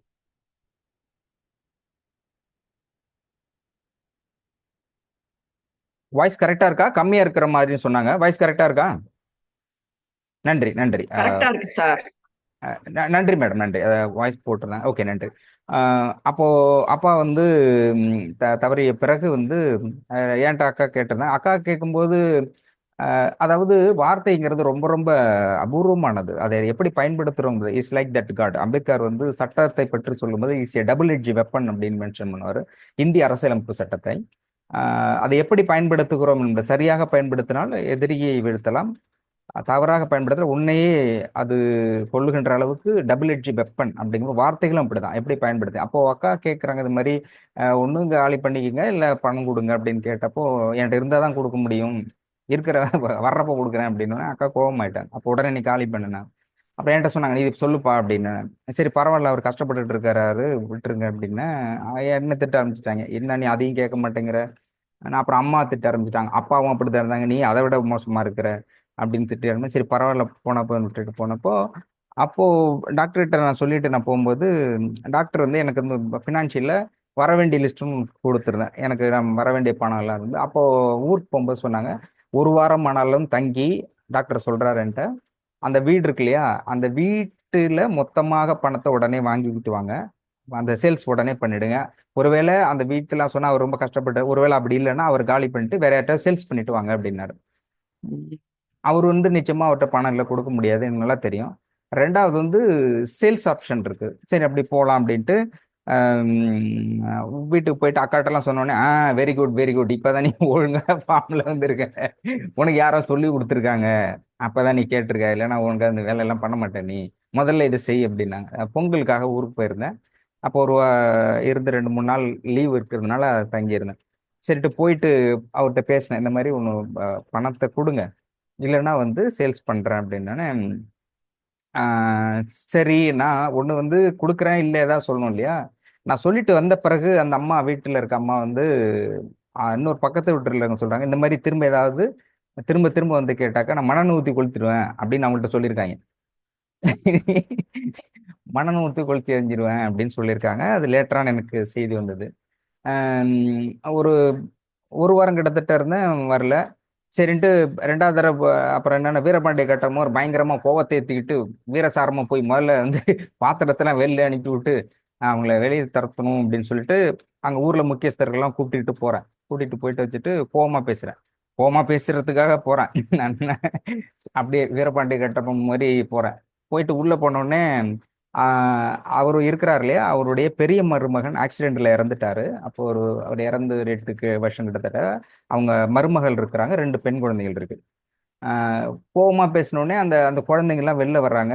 கிடந்த உடனே அந்த அம்மா அழுகுறாங்க. உடனே வடிவேலு மாதிரி சர்றன்னு நம்ம வீரெல்லாம் இறங்கிடுச்சு. ஐயையோ, பாவமா இருக்குதே அப்படின்ட்டு. எனக்கு அதுக்குள்ள கோவமா பேச வரல. பாவமா இருக்குன்னு நான் பார்த்து கொடுத்துட்றேண்ணா அப்படின்னாங்க. சரிம்மா. அப்புறம் இவங்க நம்ம கூட கூப்பிட்டு போனாலும் பயங்கரமா இருப்பாங்க. உடனே பாத்திரத்தெல்லாம் எடுத்து போடுறோம் சார், அதெல்லாம் வெளில எடுத்து கூட்டுறேன். இரியா இரியா, பாவமா இருக்கு. நான் தான் கொஞ்சம் கோவத்துல கொந்தளிக்கிறேன்னா கொஞ்சம் பொறுமையா இருக்க கூடாதா நீங்கன்னு. ஏன் சார், நீ இல்லை அக்கா எல்லாம் திட்டுவாங்க அப்படிதானே, உனக்கு வந்து பூட்டிட்டு சாய் வாங்கிட்டு வர சொன்னான் சார். சரி நான் பாத்துக்கிறேன் விட்டுரு அப்படின்னு சொல்லிட்டு வேண்டாம் பாவம்னு அப்புறம் சொன்னேன். இல்லம்மா கொஞ்சம் கொஞ்சமாவது கொடுத்துருங்க அப்படின்னு சொல்லிட்டு வந்துட்டேன். வந்த உடனே டாக்டர் கேட்குறாரு, இன்னும் பணம்லாம் வாங்கிட்டு வந்துட்டியான்னு. இல்லை சார், அவங்க ரொம்ப பாவமா இருக்கிறாங்க அப்படின்னா. நான் சொல்றதை செய் அப்படின்னா நீங்க செய்ய மாட்டேங்கிறீங்க அப்படின்னு இந்த வார்த்தை திரும்பவும் சொன்னார். நான் கிருஷ்ண பரமாத்மாவாக இருந்து உனக்கு போதிக்கின்றேன், நீ அர்ஜுனனாக இருந்து செய், நான் சொல்றதை செய்யினார். ஆஹ் அப்படின்னா இல்லையே சார், அவங்களுக்கு ரொம்ப கஷ்டமா இருக்குது, அவங்கள வெளில போக சொன்னா போக முடியாது, ஏன்னா வேற எங்க வீடு இல்லை அவங்களுக்கு, நான் எப்படி டிசிஷன் எடுக்கிறது, கஷ்டமா இருக்கே. அது இல்லாம அந்த ஒரு குழந்தை, 2 பெண் குழந்தைகள் இருக்கு, அது பாவம் இல்லையா அப்படின்னு. அப்புறம் சொன்னாரு, இது நான் சொல்லல, இது சித்தர்கள் சொல்றாங்க, செய்யுங்க அப்படின்னாரு. சித்தர்கள் பாவம் புண்ணியம் பார்க்க மாட்டாங்க போல இருக்கே. சித்தர்கள் எப்படி இப்படி சொல்லுவாங்க. இல்லையா சார், சித்தர்கள் நான் பாவமா தானே இருக்கேன்னு. அப்புறம் சொன்னாரு, உனக்கு கண்டிப்பா சொல்ல முடியாது, ஒரு தடவை 2 தடவை 3 தடவை நான் சொல்லிட்டேன், நீங்க கேட்கவே இல்லை, இல்லைன்னா விட்டுருங்க அப்படின்னாரு. சரி பரவாயில்ல சார் அப்படின்னு விட்டேன். அப்புறம் திரும்ப நான் விட்டுறலாம் அப்படின்னு சொன்ன பிறகு டாக்டர் சொல்றாங்க, ஒருவேளை இந்த இடத்துல நீங்க இந்த டிசிஷன் எடுக்கலைன்னா இன்னும் அதிகபட்சமாக 6 மாதத்திற்குள் அந்த வீடுங்கிறது உங்ககிட்ட இருக்காது அப்படின்னாரு. எனக்கு தூக்கி வாரி போட்டுருச்சு. என்ன சார் சொல்றீங்க அப்படின்னா, ஆமா, இந்த வீடுங்கிறது உங்களை விட்டு போயிடும். எப்படி போவோம், அது எங்க வீடு தானே, ரெஜிஸ்ட்ரேஷன்லாம் எங்க பேர்ல தானே இருக்கு அப்படின்னா. அப்படி இல்லை, ஒரு வீட்டில் ஒருத்தர் இருக்கிறாங்க அப்படின்னா ஏறத்தாழ 12 ஆண்டுகளுக்கு மேல் ஒருவர் இருந்தால், யார் எந்த வீட்டில் இருக்கிறார்களோ அவர்களுக்கு அந்த வீடு சொந்தம் என்பது இந்திய அரசியலமைப்பு சட்டம். அந்த சட்டத்தில் என்ன சொல்றதுன்னா, ஒருவேளை அப்படி இருக்கக்கூடியவர்கள், அது ஏற்கனவே நிறைய பேர் ரொம்ப 12 வருஷம் இருந்து கேஸ் போட்டு அவங்களுக்கு சொந்த வீடா மாத்திக்கிறாங்க அப்படின்னு, நம்மளால பயங்கர கிரிமினலா இருக்காங்க. பாவம்னு வீடு கொடுத்தா அவங்க மேல கேஸ் போட்டு இது ஏன் வீடுன்னு மாத்திக்கிற நிறைய கேஸ் ஃபைல் ஆனா, அதுக்கப்புறம் அதுல சேஞ்சஸ் பண்ணி அமெண்ட்மெண்ட் சேஞ்சஸ் பண்ணி அப்ப என்ன சொன்னாங்கன்னா, வாடகையா இருக்கிறாங்க அப்படின்னா தொடர்ச்சி, அதனால தான் 11 மாசம் போட்டுருது. 12 மாசம்னா கூட அதுக்கு கேஸ்ல ஃபைல் பண்ணலாம். அதிகபட்சம் 11 மாதம் தான். அப்போ திரும்பி வந்து அந்த நாம வாடகத்தை இருக்கிறோம் அப்படின்னு, வாடகை வீட்டில் இருக்கிறோம் அப்படிங்கிறத பணம் கட்டி அதுக்கான ரிசிப்ட் இருந்ததுன்னா அவங்க அவங்க வீட்டுக்கு செல்லாது. இது வாடகை கொடுக்குறவங்க வாடகைதாரராகவே இருப்பாங்க, முதலாளியாவே வீட்டு ஓனராகவே இருப்பாங்க. இதுதான் அரசியலமைப்பு சட்டம். இதில் என்னன்னா, நாங்கள் 22 வருஷமா அவருக்கு அட்வான்ஸ் வாங்கினதோட சரி, அதுக்கான ரிசிப்ட் எந்த பாண்டும் கிடையாது. அதன் பிறகு அவர் 22 வருஷமா இருக்கிறாரு. 22 வருஷமா இருக்கும்போதும் ஒரு தடவை கூட பணம் வாங்கினதே இல்லை ஃபர்ஸ்ட். அப்போ பணமே வாங்காத போது நம்ம ரிசிப்ட் எப்படி கொடுக்க முடியும்? அப்போ அவர் வந்து எங்க வீட்டில் இருப்பதற்கான அடிப்படை காரணம் எதுவும், ஆத்தென்டிக் ரிப்போர்ட் எதுவுமே எங்ககிட்ட டாக்குமெண்ட் கிடையாது. அவரு எங்க வீட்டில் வாடகை இருக்கிறார், அவர் வாடகைதாரருங்கிறது இல்லை. அப்போ அவர் இடையில என்ன பண்ணியிருக்காரு, ஒரு லாயர்கிட்ட போய் பேசும்போது அவங்க பையன் இறந்து போயிட்டார் இல்லையா, ஆக்சிடென்ட்ல இறந்துட்டார், அந்த பணம் டிரான்சாக்ஷன் வரும்போது லாயர் வச்சு கேஸ் பண்ணும்போது இந்த மாதிரி வீடு வாங்கணும் அப்படின்னு சொல்லும்போது அவங்க கிட்ட கேட்டிருக்காரு. யாரோ சொல்லியிருக்காங்க, நீங்க தான் ரொம்ப வருஷம் இங்க இருந்திருக்கியே, அதனால இந்த வீட்டை நீயே கேஸ் போட்டு எழுதி வாங்கிக்கலாம் அப்படின்னு இருக்காங்க. அது எப்படின்னு அந்த அப்புறம் இதான் இருந்திருக்காங்க. அப்புறம் சொன்ன உடனே 12 வருஷம் தான் லாயரே சொல்லிடுறாரு, 12 வருஷம் நீங்க ஒரு வீட்டில் இருந்தீங்கன்னா அந்த வீட்டு உங்களுக்கு செல்லும், சட்டப்படி செல்லும். அப்புறம் கேட்ட இது மாதிரி வாடகை எதுவுமே இல்லை, நாங்க அப்படியே தான் இருந்திருக்கோம் அப்படின்னு. அப்ப நீங்க கேஸ் போட்டு ஃபைல் பண்ணலான்ட்டு. அதன் பிறகு என்ன பண்ணாரு, வீட்டு வரி கட்டுவாங்க இல்லையா, எலக்ட் தண்ணி வரி போடுவாங்க, தண்ணி வரிங்கிற அவர் பேர்ல கட்டு பணம் கொடுத்துருக்காரு. அடுத்து எல்லாமே அந்த டாக்குமெண்ட் ப்ராசஸ் அவர் ஆரம்பிச்சிருக்காரு, 6 மாசத்துக்கு முன்னாடி இருந்து ஆரம்பிச்சிட்டாரு. இது நமக்கு தெரியல, தெரியாது.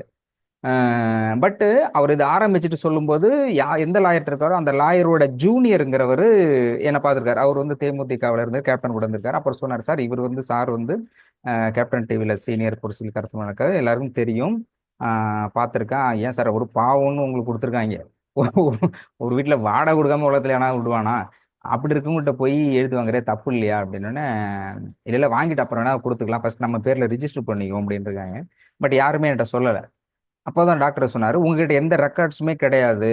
சித்தர்கள் சொல்றாங்க, ஒரு ரெக்கார்ட்ஸோட உங்கள்ட்ட இருக்காரு, நாளைக்கு கேஸ்ன்னு ஃபைல் பண்ணி என்ட்ரி ஆயிடுச்சுன்னா வீடு உங்ககிட்ட உங்களுக்கு வர்றதுக்கான வாய்ப்பு 1% கூட கிடையாது. 1% கிடையாது. ஒரே ஒரு தண்ணி வரி போட்டுட்டு மாநகராட்சி பேரூராட்சியில இருந்து ஒரு ரெசிப்ட் வாங்கி கட்டிட்டாங்கன்னா அது வீடு சொந்தம். ஏன்னா எல்லாருக்குமே அங்க இருக்கும்னு தெரியும் வருஷக்கணக்கில். ஏன்னா அவருக்கு லெட்டர் வந்துகிட்டு இருக்கு. அவர் முன்னாடியே இருந்தே ப்ரிப்பேர் பண்ணிட்டு இருக்காரு. அவருக்கு லெட்டர் வருது, இங்க இருந்து லெட்டர் போடுறது, அவங்க பையனுக்கு வந்து வர்ற லெட்டர்ஸ், இது எல்லாமே லெட்டர் ரெக்கார்ட் இருக்கு. அப்போ அவர் அந்த வீட்டுல வந்து பல வருஷமா இருக்கிறார். குறைந்தபட்சம் 12 15 வருஷம் 22 வருஷமா இருக்கிறதுக்கான ரெக்கார்டு அவர்கிட்ட இருக்கு. ஆனா 22 வருஷமா எங்க வீடு அப்படிங்கிற ரெக்கார்டு என்கிட்ட பேர் ரிஜிஸ்ட்ரேஷனோட சரி, அதன் பிறகு கிடையாது. அப்போ ஆட்டோமேட்டிக்கா அவர் போறதுக்கான அனைத்து ரெக்கார்டும் அவர் கிரியேட் பண்ணி வச்சிருக்காரு. ஸோ நான் ஒரு வாரம் உட்கார்ந்த வரைக்கும் எதுவுமே இல்லை. இது யார் டாக்டர் சொல்லவே இல்லை. போயிட்டு ஒரே வார்த்தை சிம்பிளா சொல்லிட்டாரு, நீங்க போயிட்டு ஒன்று அவர் காலி பண்ணுங்க, இல்லைன்னா அவர்கிட்ட பணம் வாங்குங்க, இல்லைன்னா யார்கிட்ட முதல்ல சேல்ஸ் பண்ணிட்டு வாங்க அப்படின்னாரு. ஒரு வாரம் உட்காந்துருந்த தவிர அந்த அந்த அந்த இடத்துக்கு போக முடியல. நான் போறப்பெல்லாம் அழ ஆரம்பிச்சுன்னு திரும்பி நான் வந்துடுறேன். திரும்ப இங்க வந்துட்டு அன்னைக்கு ஈவினிங் சார்கிட்ட பேசுறேன்.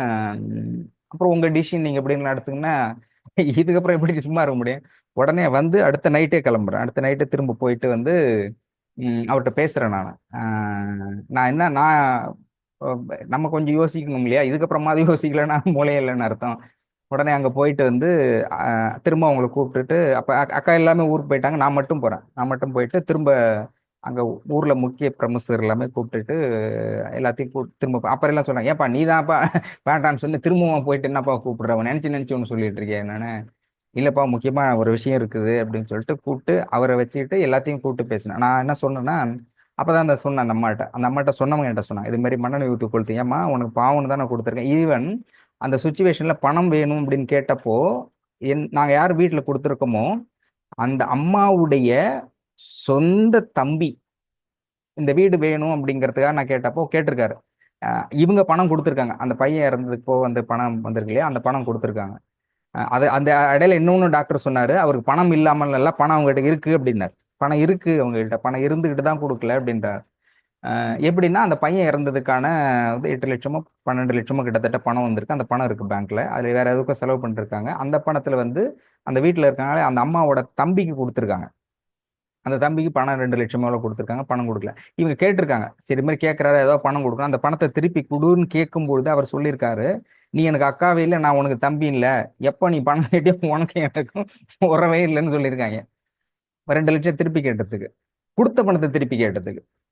கொடுத்த பணத்தை போய் குடவுலன்னு பயங்கர தகராறாയി. ரத்த உறவு, ரத்த சம்பந்தமான உறவு டிராப் அவுட். ஒரு வாரத்தில் நடந்தது, பணம் கேட்டதனால் நடந்தது.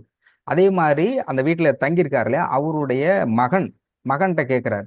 மகன்கிட்ட கேட்கும் பொழுதும் மகன் நினைச்சா எனக்கு ஏன், அவர் மேரேஜ் ஆயிடுச்சு, அவரு சொல்றாரு எனக்கே என் குடும்பத்தை நடத்த முடியல, நீங்க இருந்தா இருங்க இல்லைன்னா போங்க, எனக்கு அதுக்கு சம்மந்தம் இல்லை அப்படின்றாரு. இத்தனைக்கும் இவருக்கு வந்து அவரோட இன்னொரு ஊர்ல அவருக்கு சொந்தமா கொஞ்சம் நிலங்கள் இருக்கு. அந்த நிலத்தை அவங்க பையன் வச்சிட்டு இருக்காரு. அங்க ஒரு வீடு இருக்கு.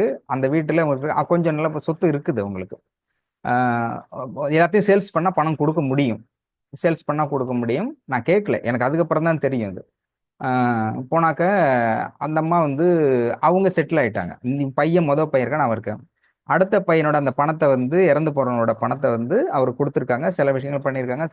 வேற இருக்கு. நான் அப்போ இறந்த போது பணம் வந்தப்ப நான் அவர் என்னை பார்த்துருக்காரு, இந்த மாதிரி பணம் வந்திருக்கு அப்படின்னு சொன்னப்ப நான் சொன்னேன், தயவு செஞ்சு வீட்டை நீங்க காலி பண்ணீங்க, இதுக்கு முன்னாடியே சொல்லியிருந்தேன், காலி பண்ணீங்க, உங்களுக்கு பணம் வந்திருக்கு.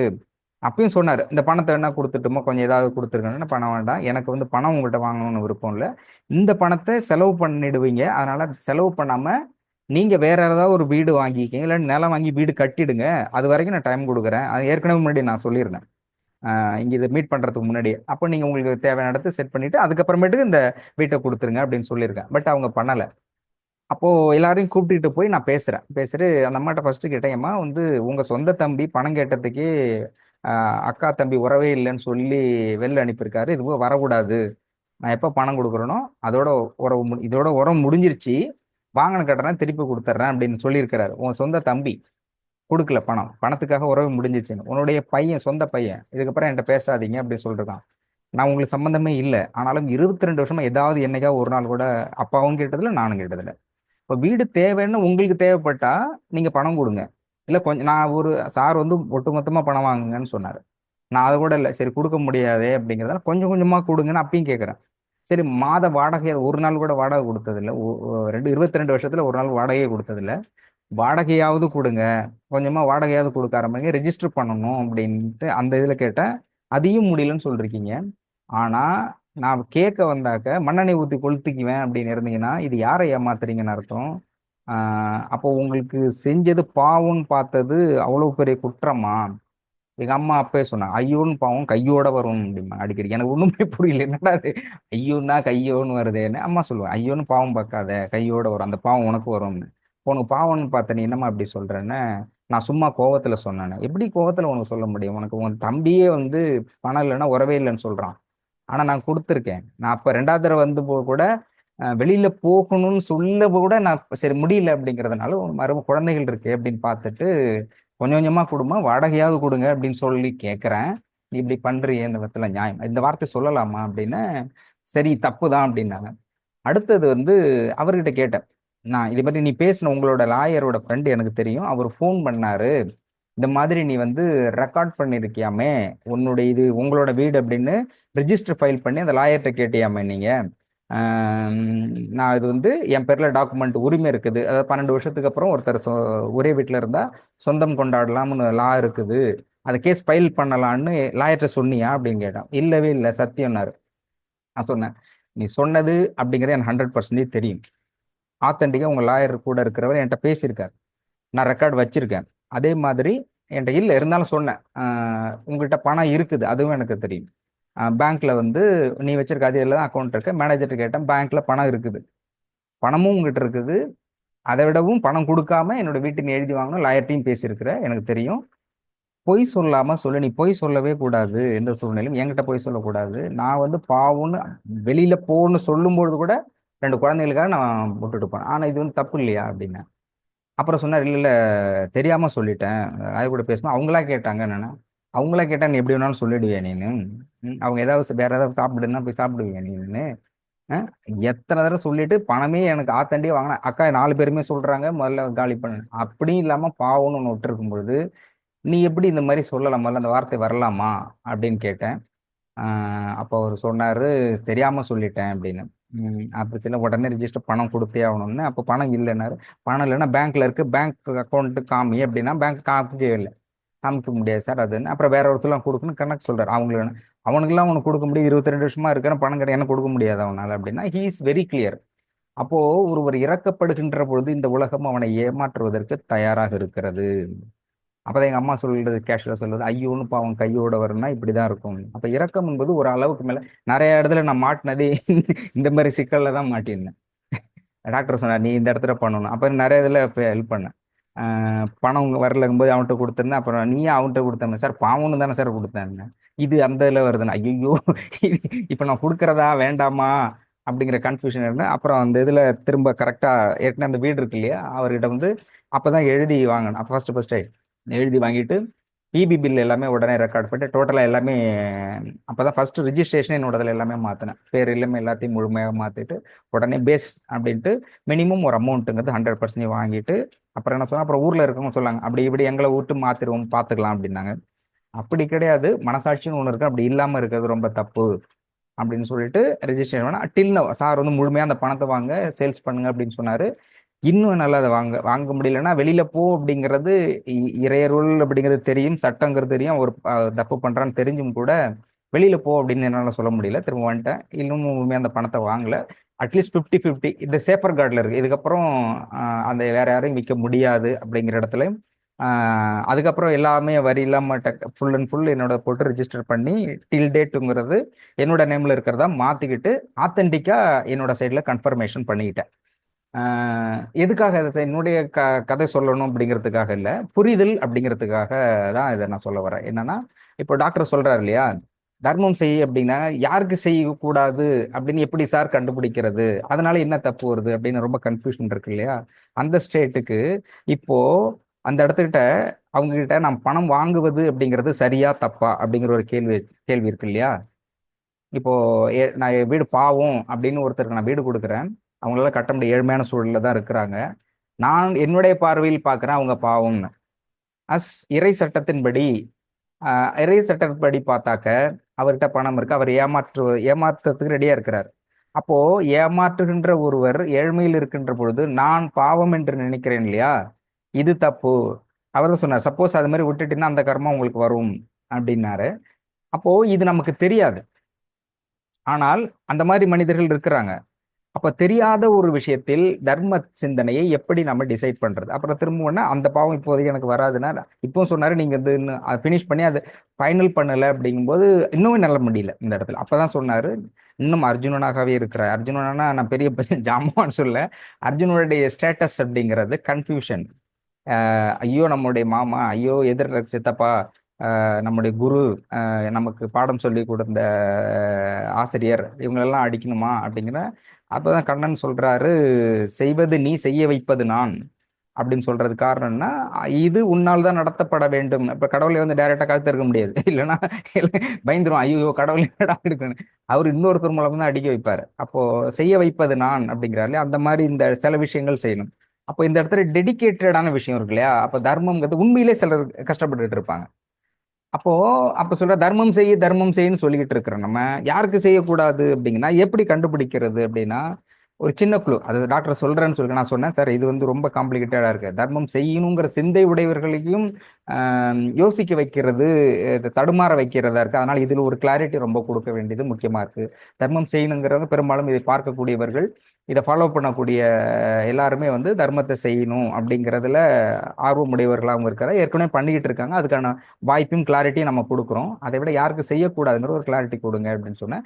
அப்பதான் சொன்னாரு, கிறிஸ்டல் அப்படிங்கும்போது இதை வச்சு செய்யுங்க, அதை வச்சு யாருக்கு கொடுக்கணும்னு கேட்கும்பொழுது உங்களுடைய மனம் அதை சொல்லும். என்னன்னா, நான் அப்புறம் சொன்னேன், நானும் கிறிஸ்டல் வச்சுக்கிட்டு தான் கேட்டேன், அவன் பாவமா இருக்கானே அப்படின்ட்டு கிறிஸ்டல் வச்சுக்கிட்டு தான் கேட்டேன். ஆனாலும் எனக்கு அவங்க நேரடியாக போய் பார்க்கும்போது அந்த குழந்தைங்க அழுகும்போது அதுல இருந்து என்னால வெளில வர முடியலையே. அப்ப கிறிஸ்டல் வச்சுக்கிட்டு இருந்தாலும் டிசிஷன் கரெக்டா எடுக்க முடியலையே அப்படிங்கும்போது அப்போ சில லூப் ஹோல் சொல்ல சொல்லியிருந்தேன். அடுத்தது எப்படியாவது ஒரு கிளாரிட்டி கொடுங்க. இப்ப டாக்டர் சொன்னார் இல்லையா, மன்னிப்பு கேட்டு அவங்களுக்கு கொடுக்குறேன்னு. அந்த மாதிரி ஒரு தர்மம் செய்கின்ற பொழுது அவர்களுக்கு எந்த கர்மா, நிச்சயம் ஒரு கஷ்டப்படுறாங்கன்னா ஏதோ ஒரு பேட் கர்மாவில தான் கஷ்டப்பட்டுட்டு இருப்பாங்க. அப்போ சின்ன ஒரு பிரேயர், மன ரீதியான ஒரு பிரேயர், அவங்ககிட்ட இருந்து நல்லது வருது இல்லையோ கெட்டது வராமையாவது இருக்கணும். தர்மம் செஞ்சுட்டு போய் நம்ம கெட்டதுல மாட்டிக்கூடாது, அட்லீஸ்ட் இதுவாவது வரணும். அப்ப அந்த மாதிரி இருங்கன்னா ஒரு பிரேயர் வைக்கலாம். மேபி சார் உங்களுக்கு லேட்டர் ஆன் நாளை செஷன்ல இருந்து சொல்றேன்னு இருக்காங்க. பர்டிகுலர் அந்த மன்னிப்பு, பர்டிகுலரா தர்மம் செய்கின்ற பொழுது தவறானவர்களுக்கு செய்தால் அதிலிருந்து பேட் கர்மா வராம இருக்கிறது என்ன செய்யணும் அப்படிங்கிறது இருக்கு. அதுல எனக்கு தெரிஞ்ச வரைக்கும் எந்த ஒரு விஷயமே மன்னிப்புங்கிறது மிகப்பெரிய ஒரு பேலன்ஸ்டு, நல்லதோ கெட்டதுன்னா மன ரீதியாக மன்னிப்பு. அப்ப கேட்கும்பொழுது சப்போஸ் அப்படிப்பட்டவர்களுக்குன்னா மன்னிப்பு கொடுத்துட்டு, உம் இல்ல அது சார் சொல்லுவாங்க, என்னுடைய சிற்றறி கேட்டு வரை எப்படி சொல்லணும்னா, இது மாதிரி பாதிக்கப்பட்ட என் கண்முன்னே பாதிக்கப்பட்டிருக்கின்ற இருவருக்கு இந்த நிலையிலிருந்து வருவதற்கு என்னாலான உதவிகளை செய்கிறேன்.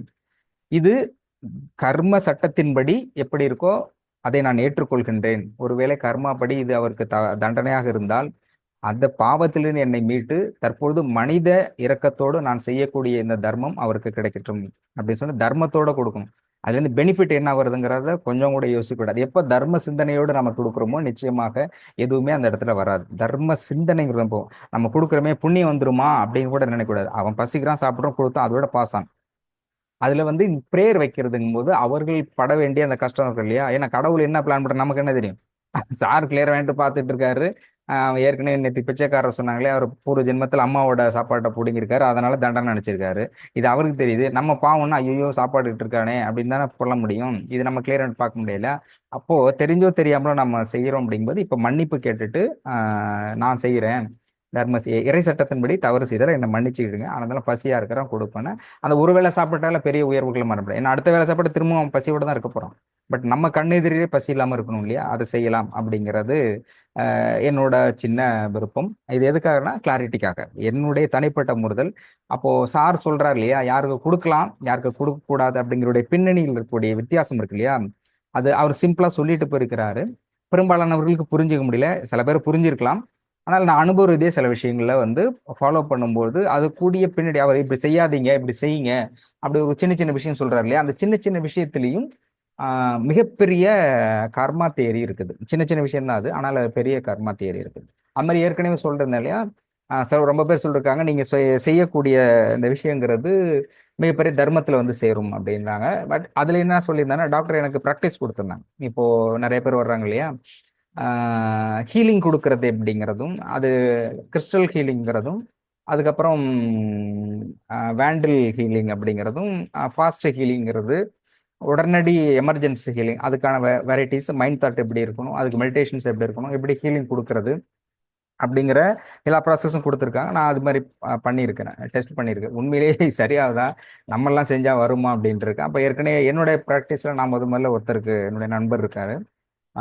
அவர் வந்து பேசிட்டு இருக்கும்போது சொன்னார், இது மாதிரி 2 3 நாள் பயங்கரமாக தலைவலி அப்படின்னாரு. நான் பேசும்போது அன்னைக்கு காலையில் ஒரு 10:30 11 மணிக்கு பேசினேன். ரொம்ப சிவியர் பெயின் வரும், பயங்கரமான ஹெட்டேக். நான் வந்து ரொம்ப முடியல, என்ன டல்லா பேசுறேன் அப்படின்னா, ரொம்ப முடியல, நான் மத்தியானம் லீவ் போட்டு போறேன், தலைவலி அதிகமா இருக்குன்னு. அப்புறம் யோசிச்சேன், சரி நம்ம ஏதாவது யூஸ் பண்ணி பார்ப்போம், இதை உண்மையிலேயே ஏதாவது நடக்குதான்ட்டு. ஒரு 10:30 11:30 மணி இருக்கும், 11:30 மணிட்டு ஒரு 1/2 hour நீ வந்து ரிலாக்ஸா உட்காரு அப்படின்னு சொல்லிட்டு சொல்றேன். ஏற்கனவே இந்த மாதிரி இருக்கு, நான் ஒரு 11:30 மணிக்கு உட்காரு, 12 மணி ஒரு 1/2 hour டைம் கொடுக்குறேன். 12 12:30க்கு மேல உனக்கு தலைவலி எப்படி இருக்குன்னு சொல்லு அப்படின்னா. அது மாதிரி டெடிக்கேட்டடாக சார் சொன்ன மாதிரி ப்ரேயரில் உட்காந்து ஒரு ஹீலிங் கொடுத்தேன். 12 12 11:30 11 to 1/2 hour கொடுத்தேன். 12 12:10 அப்படின்ட்டு ஃபோன் வந்தது. நான் வந்து 1/2 மணி நேரம் கொடுத்து 1 மணி நேரம் கொடுத்தேன். ஏன்னா நம்ம ஃபர்ஸ்ட் செய்கிறோம், உண்மையிலேயே போகுதா இல்லையான்னு தெரியல. இடையில வரல சரியாகலன்ட்டான்னு வச்சுக்க, நமக்கு ஏற்கனவே டவுட்டாக வேற இருக்குது. அப்போ நம்ம பண்ணால் வராது போல்றங்கிற முடிவுக்கு வந்துடும். 1/2 hour 1 hour எக்ஸ்டெண்ட் பண்ணுவோம். நல்லா அதிகமாக கொடுக்கல, ஒன்றும் தப்பு இல்லையன்ட்டு கொடுத்தேன். 10 மணி 12:10 சைலண்டில் போட்டு தான் கொடுத்தேன். 1 hour கழிச்சு கொடுத்த பிறகு திரும்ப கால் வந்து கால் அடிச்சு கேட்டேன், என்னடா ரொம்ப தலைவலி அதிகமாயிடுச்சான்னு கேட்டேன். ஏன்னா நம்ம கொடுக்குற ரிவர்ஸ்ல ஏதாவது ஆயிடுச்சுன்னு வச்சுக்க, அவன் ஏற்கனவே தலைவலி இருக்கான், அவன் ரொம்ப சீரியஸ் ஆகிட்டு போறான்னு. அப்புறம் சொன்னப்போ உடனே சொன்னா, இல்லை இல்லை என்ன பண்ண தெரியல, சுத்தமா தலைவலி 3 நாளா பாதிக்கப்பட்டிருக்கேன். ஆனா லீவ் போட்டப்போ லீவு எழுதியும் கொடுத்துட்டேன், கிளம்புற 1 மணிக்கு கிளம்பணும். ஆனா இப்போ என்ன பொறுத்தவரை சுத்தமா அந்த தலைவலியான ஃபீலிங்கே இல்லை, என்ன நடந்தது அப்படின்னா. அப்ப சொன்னேன், ஆஹா நம்மளும் ஒரு பெரிய ஆள் ஆயிட்டோம் போல இருக்கு அப்படின்ட்டு. அப்புறம் சொன்னேன், இந்த மாதிரி ஒரு ஹீலிங் இருக்குது, அதை நான் உனக்கு கொடுத்துருக்கேன் அப்படின்னா. சொன்னா நல்லா இருக்குண்ணா, இல்லையா ஒருவேளை ஃப்ரெண்டுங்கிறதுனால நம்மளை சாட்டிஸ்ஃபைட் பண்றதோட பேசினா இல்லையா. நான் சொன்னேன், என்ன சாட்டிஸ்ஃபைட் பண்றதுக்காக சொல்லாத, இதுல எனக்கு ப்ராக்டிஸ் இருக்கு, உண்மையிலேயே ஒருத்தனுக்கு நல்லது பண்ண முடியுமா, ஹீலிங் கொடுத்தா சரியாகுமான்னு தெரியல. நீ ஒரு எலி மாதிரி தான் எனக்கு இப்போ, உன்னை வச்சுதான் டெஸ்ட் பண்றேன். ஒருவேளை நான் ஏடா உடம்ப பண்ணா இன்னும் அதிகமா இருக்கும், எதுக்கும் வீட்டுக்கு தான் போக போறேன், போய் அங்கேயாவது படுத்துக்க, எனக்கு ஒரு கிளாரிட்டி கிடைக்கும், அதுக்காக தான் பண்ணேன் அப்படின்னா. அவன் இல்லை இல்லை உண்மையிலேயே சரியாயிடுச்சு, ஐ ஹவ் டு கண்டினியூ, நான் லீவ் வந்து கேன்சலே பண்ணிட்டேன் அப்படின்னா. திரும்ப ஒரு 10 நிமிஷம் கழிச்சு, உண்மையிலேயே நல்லா தான் இருக்கியா, தலைவலியெல்லாம் குறைஞ்சு போச்சா, இல்லை வந்துட்டு திரும்ப வரும் திரும்ப அதிகமா, 2 3 தடவை ஃபோன் பண்ணி கேட்டேன், என்னால நம்ப முடியல. பட் அவன் கண்டினியூ பண்ணாங்க பிறகு ஒரு வந்து திரும்ப பலமுறை நான் ஃபோன் பண்ணி கேட்டேன், உண்மையிலேயே நல்லா இருந்துச்சா சரியாயிடுச்சா அப்படின்னா. அப்போ சொன்னா 100% சரியாயிடுச்சு. அப்புறம் தான் டாக்டர்கிட்ட சொன்னேன், ஆமா சார் நான் இது மாதிரி கொடுத்தேன், அவன் சரியாயிடுச்சுன்னு சொல்றான்ட்டு. திரும்ப நான் சொன்னேன், ஒருவேளை அவன் மெடிசன் நிறைய போட்டிருப்பான்ல டேப்லெட், அது கூட சரியா இருக்கலாம், நான் கொடுத்ததுனால மட்டுமே சரியா இருக்க முடியாது, ஒருவேளை மெடிசன்ஸ் எடுத்துட்டு இருக்கானே அது மூலமா சரியா இருக்கலாமே டாக்டர் அப்படின்னா. அப்படி இல்லை, இந்த ஹீலிங்க்குன்னு அப்போ சொன்னார். அந்த ஹீலிங் நான் எனக்கு கொடுத்துருக்க கிறிஸ்டலும் நான் படித்திருக்க வேண்டலும் வந்து அதை எப்படி பயன்படுத்த அது அது மாதிரி தான் யூஸ் பண்ணேன். அப்போ மெடிடேஷன்ல இருக்கும்போது நீ நியூட்ரல் பாயிண்ட்ல இருந்து கொடுக்கும்போது அது ஹீலிங் 100% சரியாகும் அப்படின்னு சொன்னாரு. சரி ஓகே, அது என்னுடைய முதல் அனுபவம். அதன் பிறகு வந்து நிறைய பேருக்கு கொடுத்துட்டு இருந்தேன். இன்னொரு முறை வந்து நான் ஆஃபீஸ்ல இருந்து கிளம்புறேன், மணி 9 மணி கிளம்பும்போது பக்கத்து வீட்ல இருந்து ஒருத்தர், பக்கத்து 2 3வது வீட்ல இருந்து ஒருத்தர் வந்தாரு. ஷிபரிங், கை காலம் நடுக்கும், கையில் நடுக்கிட்டு. என்னன்னா அவர் டயபெட்டிக்கு, டயபெட்டிக் இருந்தோடனே கிட்னி இஷ்யூ ரொம்ப சிவியர். வந்து நிற்கும் போது நடுக்குது. நான் கிளம்பும்போது டாக்டர் என்ன சொன்னாரு, சரி உட்காருங்க ரிலாக்ஸ் ஆனோடனே. நான் அவர்கிட்ட சொன்னேன், இவ்வளோ சிவியரா இருக்கும்போது அவருக்கு ஏதாவது ஒன்று ஆயிடுச்சுன்னா இங்க வந்து தான் நார்மலா வந்து ட்ரீட்மெண்ட் கொடுத்தா பரவாயில்ல, அவரே எண்டு பொசிஷன் வர்றாரு. ஆடிட்டு வர்றவங்களை நம்ம ட்ரீட்மெண்ட். இப்ப எங்கேயாவது ஹாஸ்பிட்டல் பக்கத்துல போயிட்டு நீ நல்லானதுக்கு அப்புறம் வந்து கொடுக்கலாமா அப்படின்ட்டு சார்ட்ட சொன்னா, சார் சிவியரா இருக்குன்னு. அதெல்லாம் பயப்படாது, எவ்வளவு சிவியரா இருந்தாலும் பரவாயில்ல, சரி பண்ண முடியும்னாரு. அப்ப நான் சரி அப்ப நீங்களே கொடுங்கண்ணா, இல்ல நீ கொடுன்னாரு. ஏற்கனவே நம்ம ஓப்பனிங் பேட்ஸ்மேனா இருக்கும். அவரு வயசானவர், ரிட்டையர் கைகள்லாம் ஆடிட்டு இருக்கிறாரு. இப்ப நம்ம வேற கொடுத்து ஏதாவது ஆகிப்போனா அப்பதான் வந்து திரும்ப வந்து ஹேண்டில் கொடுங்க, நான் சொல்ற மாதிரி இந்த ப்ரேயர் வைங்க, 100 டைம்ஸ் வந்து இது கொடுங்க அப்படின்னாரு. சரின்ட்டு உட்காந்துட்டு அப்புறம் அவர்கிட்ட சொன்னேன். அவர் உட்காந்து அவர் முன்னாடி எத்தாப்புல உட்காந்துக்கிட்டே ட்ரீட்மெண்ட் கொடுக்குறேன், நான் இப்போ பண்ணிக்கிட்டு இருக்கிறேன். நான் சொன்னேன், உனக்கு ரொம்ப பயமா இருக்குன்னா சார் ஓப்பனிங்க சொல்லிடுங்க என்ன நடக்குது அப்படின்னு. ஏன்னா இப்போதான் நான் அவர்கிட்ட புதுசுன்னு சொல்ல, டாக்டர் கொடுப்பாரு அப்படின்னு. டாக்டர் சார் நான் கொடுக்கல, நீ கொடுத்துரு, மாறும் அப்படின்னு சொன்னாரு. சரின்ட்டு எப்பயுமே சார் 10 நிமிஷம் கொடுக்கணும், 20 நிமிஷம் கொடுப்பேன். ஏன்னா நம்ம இப்பதான் என்ட்ரி ஆகிறோம். கொடுக்கறதே கொஞ்சம் நிறைய கொடுப்போம். எதுக்கு பேக்ல 100 டைம்ஸ் பண்ண சொல்ல, நான் 300 டைம்ஸ் பண்ணேன். 3 டைம்ஸ் பண்ண உடனே ஒரு 10:30 வந்தாரு. 11 மணி இருக்கும், 10:30, 11, 11:15, பக்கத்து வீடு தானே இல்லையா. 11:15 அவர் என்ன சொன்னாருன்னா, ஷிவருக்கு அவர் அந்த ஷேக்கிங்கிறது நான் பார்த்தேன். நான் ஹீலிங் கொடுத்த பிறகு அந்த ஷேக்கிங்கிறது அவர்கிட்ட இல்லை. அது எனக்கு திருப்தியா இருக்கு. அது கைகால் டான்ஸ் ஆடல, ஓரளவு பரவாயில்ல, கொடுத்துருவேன், ஏதோ ஒர்க் அவுட் ஆகுது போல இருக்குன்னு. திரும்ப அப்புறம் டாக்டர்கிட்ட வந்து கேட்டேன், சார் இது மாதிரி இருக்கு, நீங்க எதுன்னு. அவர் சொன்னார், எனக்கு அந்த நடுக்கும் ஃபீவர் அந்த எதுவுமே இல்லை, அந்த அது பயங்கரமா ஆடுன்னு சொன்னார். கிட்னி இஷ்யூ இருக்கிறதுனால, சுகர் இருக்கிறதுனால பயங்கரமா வரும்னு. அப்புறம் அவரே சொன்னார், எனக்கே ஆச்சரியமா இருக்கு, சரியாயிடுச்சுன்னாரு. நான் சொன்னேன், எனக்கும் ஆச்சரியமா தான் இருக்கு. எனக்கும் ஆச்சரியமா தான் இருக்கு, நான் கொடுத்து சரியாடுறாங்க. அது எனக்கு ஆச்சரியமா இருக்கு. அப்புறம் டாக்டர் தான் சொன்னாரு, யார் கொடுத்தாலுமே சரியாகும், பட் மைண்ட் செட் அப்படிங்கிறதும் இந்த ப்ராக்டிஸ்ங்கிறது ரொம்ப முக்கியமானது. இது கொடுத்தாக்க இது சரியாகும் அப்படின்ட்டு. ஆஃப்டர் தட் சில இன்ட்யூஷன் இருக்காங்க, நீ இன்னும் மைண்ட் மன ரீதியான ஒரு தெளிவான சிந்தனை. ஒன்ஸ் அந்த சிட்டிங்ஸ்ல உட்காந்துட்டுன்னா எந்த பாசிட்டிவ் தாட்டும் நெகட்டிவ் தாட்ஸும் எதை பத்தி சிந்தனையும் இருக்கக்கூடாது. சப்போஸ் நான் சொன்னேன் இல்லையா, மெடிடேஷன் உட்காரும்போது நமக்கு யார் தான் வேண்டாம், அவன் தான் முதல்ல வரான். அப்பதான் தெரியும் இவன் எந்த காலத்துல நமக்கு சண்டை போட்டானே தெரியலையே, இப்போ மைண்ட்ல வரானா, அப்ப அதை பத்தி யோசிக்கிறோம், அந்த மாதிரி எல்லாம் போயிட்டு இருக்கு இல்லையா. அப்போ ஒரு மெடிடேஷன்ல நீங்க இருக்கீங்க, ஹீலிங் கொடுக்க அஸ் ஏ ஹீலர் வந்து நீங்க மைண்ட் செட்ல உட்காரும்போது என்ன ப்ரேயர்ல உட்காடுறீங்களோ அதை தாண்டி வேற எந்த சிந்தனையுமே இருக்கக்கூடாது. சப்போஸ் அதுதான் சொல்றாங்க, வீட்டுல பிரச்சனை இருக்குன்னு வச்சுங்க, அந்த டென்ஷனோட உட்காந்தா வர்றவன் ஒழுங்கா நல்லவனா இருந்து நீங்க ஹீலிங் கொடுத்தீங்கன்னா இந்த இது அங்க டிரான்ஸ்ஃபர் ஆகும். அவங்க வீட்டுக்கு போனதுக்கு அப்புறம் அவங்க வீட்டுல பிரச்சனை, உங்க பிரச்சனை அங்க ஆரம்பிக்கும். ஆரம்பிக்கும். இவங்க வீட்டுல 7:30 இருந்ததுன்னா அங்க அதே இது ஆரம்பிக்கும். இவங்க பினான்சியல் ப்ராப்ளத்தை பத்தி நினைச்சாங்க, அவங்களுக்கு பினான்சியல் ப்ராப்ளம் வரும்.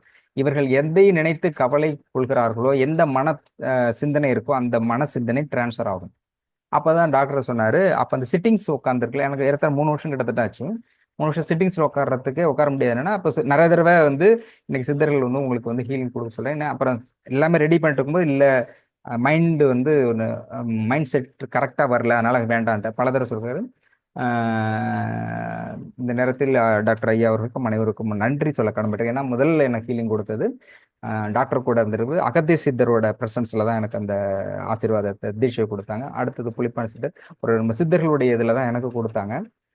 அதன் பிறகுதான் அதை ஆரம்பிச்சேன். அப்படி சொல்லி இந்த தீட்சை கொடுக்கணும் மற்றவங்களுக்கு. அதுக்கப்புறம் நிறைய பேர் கொடுத்துருக்காங்க, டாக்டர் இவங்களுக்கு வந்து ஹீல் பண்ணுங்க. அப்புறம் திரும்ப சொல்லும்போது இந்த 100 days ஸ்டார்ட் பண்றதுக்கு முன்னாடி சொன்னேன், each and every day daily வந்து நாங்கள் உங்களுக்கு வந்து ஸோ என்னோடதுலேருந்து உங்களுக்கு படிப்படியாக கொடுக்குறேன். நீங்க இதை நான் கொடுக்குற செஷன்ஸ்ல நான் ஃபைனலாக நான் கொடுத்துக்கிறேன், ஓப்பனிங் டச் ஃபுல்லாக நீங்க ஹீலிங் போடுங்க, யார் யார் பேஷண்ட்ஸ் இருக்காங்களோ இவங்களுக்குலாம் நீங்க கொடுங்க அப்படின்னு சொல்லிட்டு லிஸ்ட் அவுட் கொடுத்துருந்தாங்க. நான் அதில் தான் ப்ராக்டிஸ்ல இருந்தேன். அப்பதான் இது ஆரம்பிக்கிறோம். இது ஆரம்பிச்சுட்டு 100 days அப்பதான் வந்து அப்போ கொடுக்கும்போது சொன்னாரு, இது எந்த சூழ்நிலையும் நீங்க நிறுத்தக்கூடாது, ஒன்ஸ் இது ஆரம்பிச்சீங்கன்னா இது லைஃப். அவர் சொன்னாரு, இது நான் ஒன்ஸ் ஆரம்பிச்சேன், அது இது ஒரு நாள் கூட நிறுத்தினது இல்லை, தொடர்ச்சியா போயிட்டு இருக்கேன். அது மாதிரி உங்களுக்கு வந்து சித்தர்களுடைய பிரசன்ஸ்ல உங்களுக்கு இந்த தீட்சையை நான் கொடுத்துருக்கேன், இது வந்து தொடர்ச்சியா எடுத்துக்கிட்டு போகணும் அப்படின்னாரு.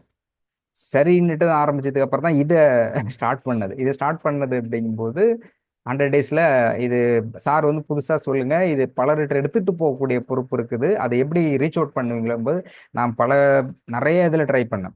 ட்ரை பண்ணும்பொழுது ஏறத்தாழ 2500 பேம்ப்ளெட் நோட்டீஸ் வந்து இதை சுற்றி இருக்கக்கூடிய பிஜிபி செல்வா நகரை சுற்றி இருக்கக்கூடிய 2500 வீட்லேயும் each and every steps door delivery மாதிரி ஒவ்வொரு வீட்டு கதவை தட்டியும் அவங்கள்ட்ட சொல்லி கொடுத்துட்டு வந்திருக்காரு 2500 பேருக்கு.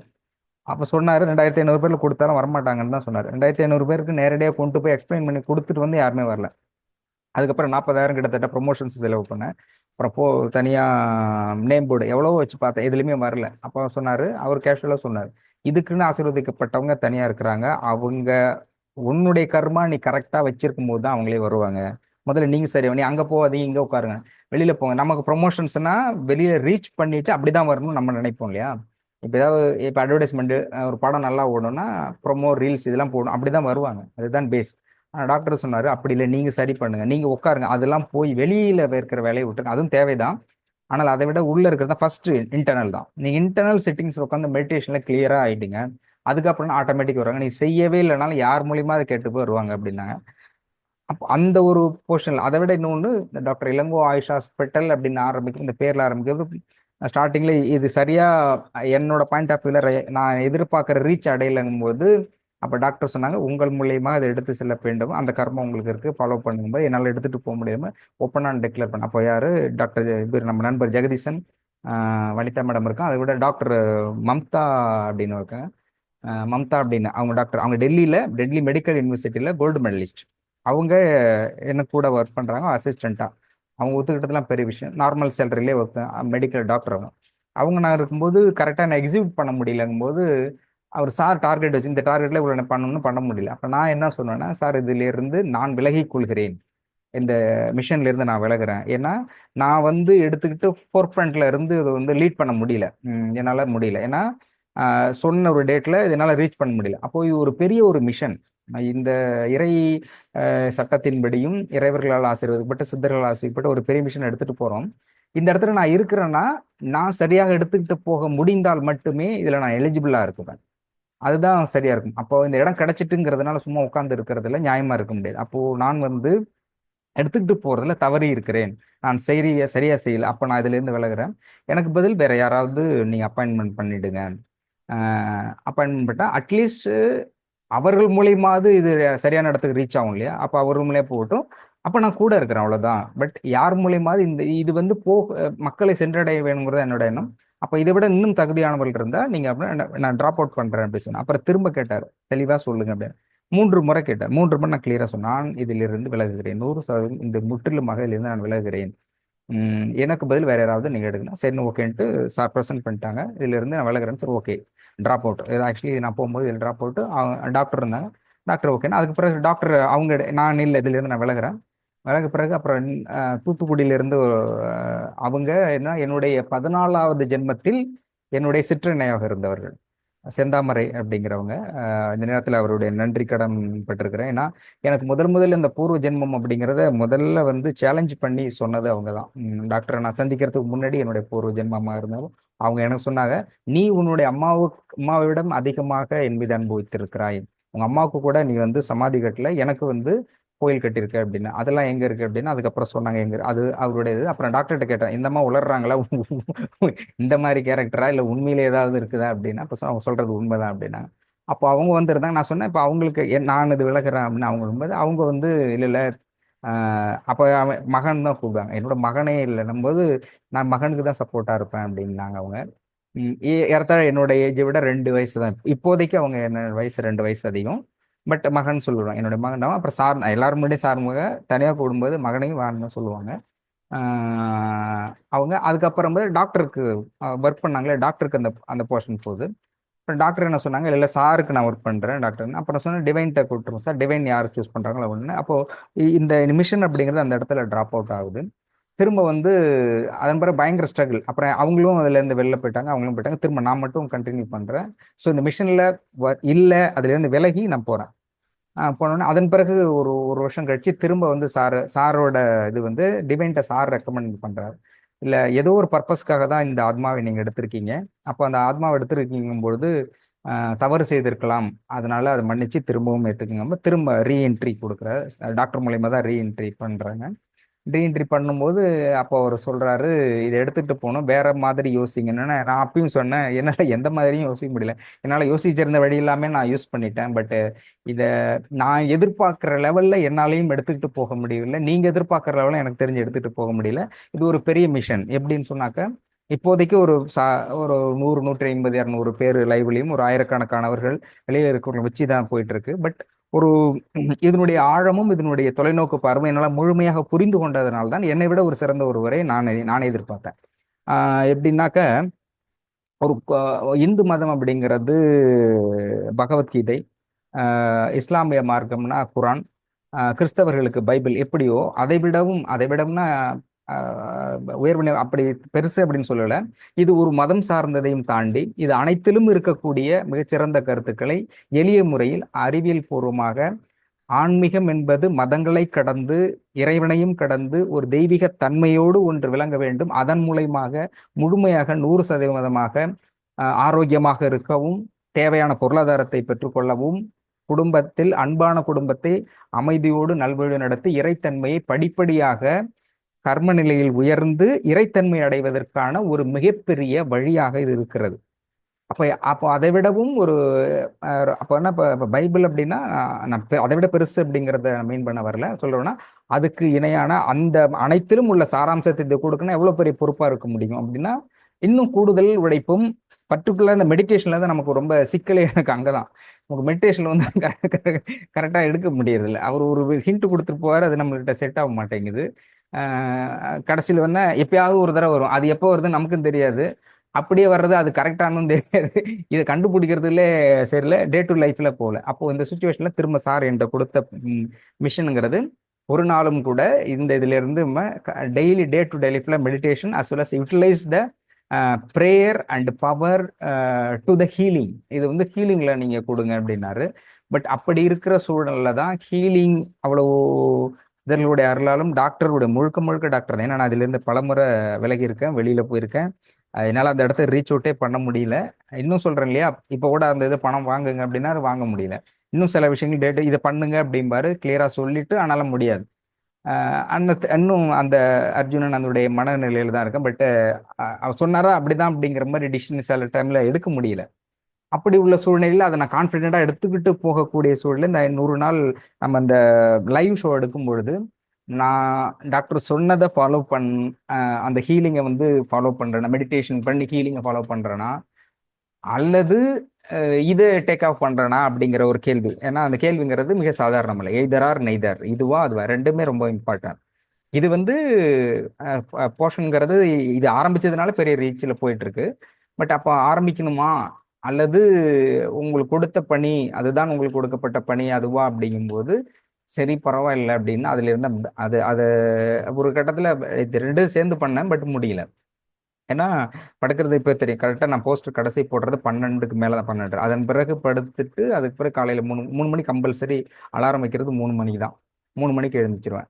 அப்போ இடைப்பட்ட நேரத்தில் உறக்கம் என்பது 2 மணி நேரம், 1 மணி நேரம். அதுவே சில நேரத்தில் அலாரம் அடிக்கிறது முன்னாடி நான் எழுந்திருவேன். இது அடிக்குதா ஏன்னா ஒரு தடவை அடிச்சதுன்னு எனக்கு தெரியல, நான் தூங்கிட்டேன். அதுக்கப்புறம் பார்த்தா மணி 4 மணி ஆயிடுச்சு. அப்போதான் ஒரு 4 மணியா, ஆமாம், 3:30 இங்கே வரும்போதுனால ஒரே ஒரு டைம் மட்டும் கரெக்டாக 5 மணிக்கு நான் பண்ணல, 5:05க்கு பண்ணேன். ஒரே ஒரு டைம் மட்டும் 5 மினிட்ஸ் லேட். அப்போ நான் தூங்கிட்டேன். அதுக்குலேருந்து அப்போ டாக்டர் சொல்லும்போது சொன்னார், ஒருவேளை அப்போ நான் சொன்னேன், நான் அதை ஆரம்பிச்சது என்னுடைய நோக்கம் என்ன நினைச்சேன், 48 நாள் ஒரு போர்ஷன்ஸு இதில் வந்து வரக்கூடியவர்களை அந்த அடுத்த நிலைமைக்கு கொண்டுட்டு வந்துட்டு ஒரு கிறிஸ்டலோட பெனிஃபிட் இருந்தா எப்படி இருக்கும் அப்படிங்கிறத சொல்லிட்டு 48 நாள். அப்புறம் திரும்ப சொன்னார், இது ஆரம்பிச்சு நிறுத்தக்கூடாது, நல்லா யோசிச்சுக்கினார். நமக்கு 48 நாள் தான் சார். ஏன்னா இது 3 மணிலாம் எழுந்திருந்தா நான் 48 நாள் தான். நான் வெறிக்கல 2 மணி நேரம் கேட்டாரு. நான் சொன்னேன் 48 நாள். நான் சொன்னேன் 48 நாள் தான் அப்படின்னு. இல்லை அது லாங் டேர்ம் போகும் அப்படின்னாரு.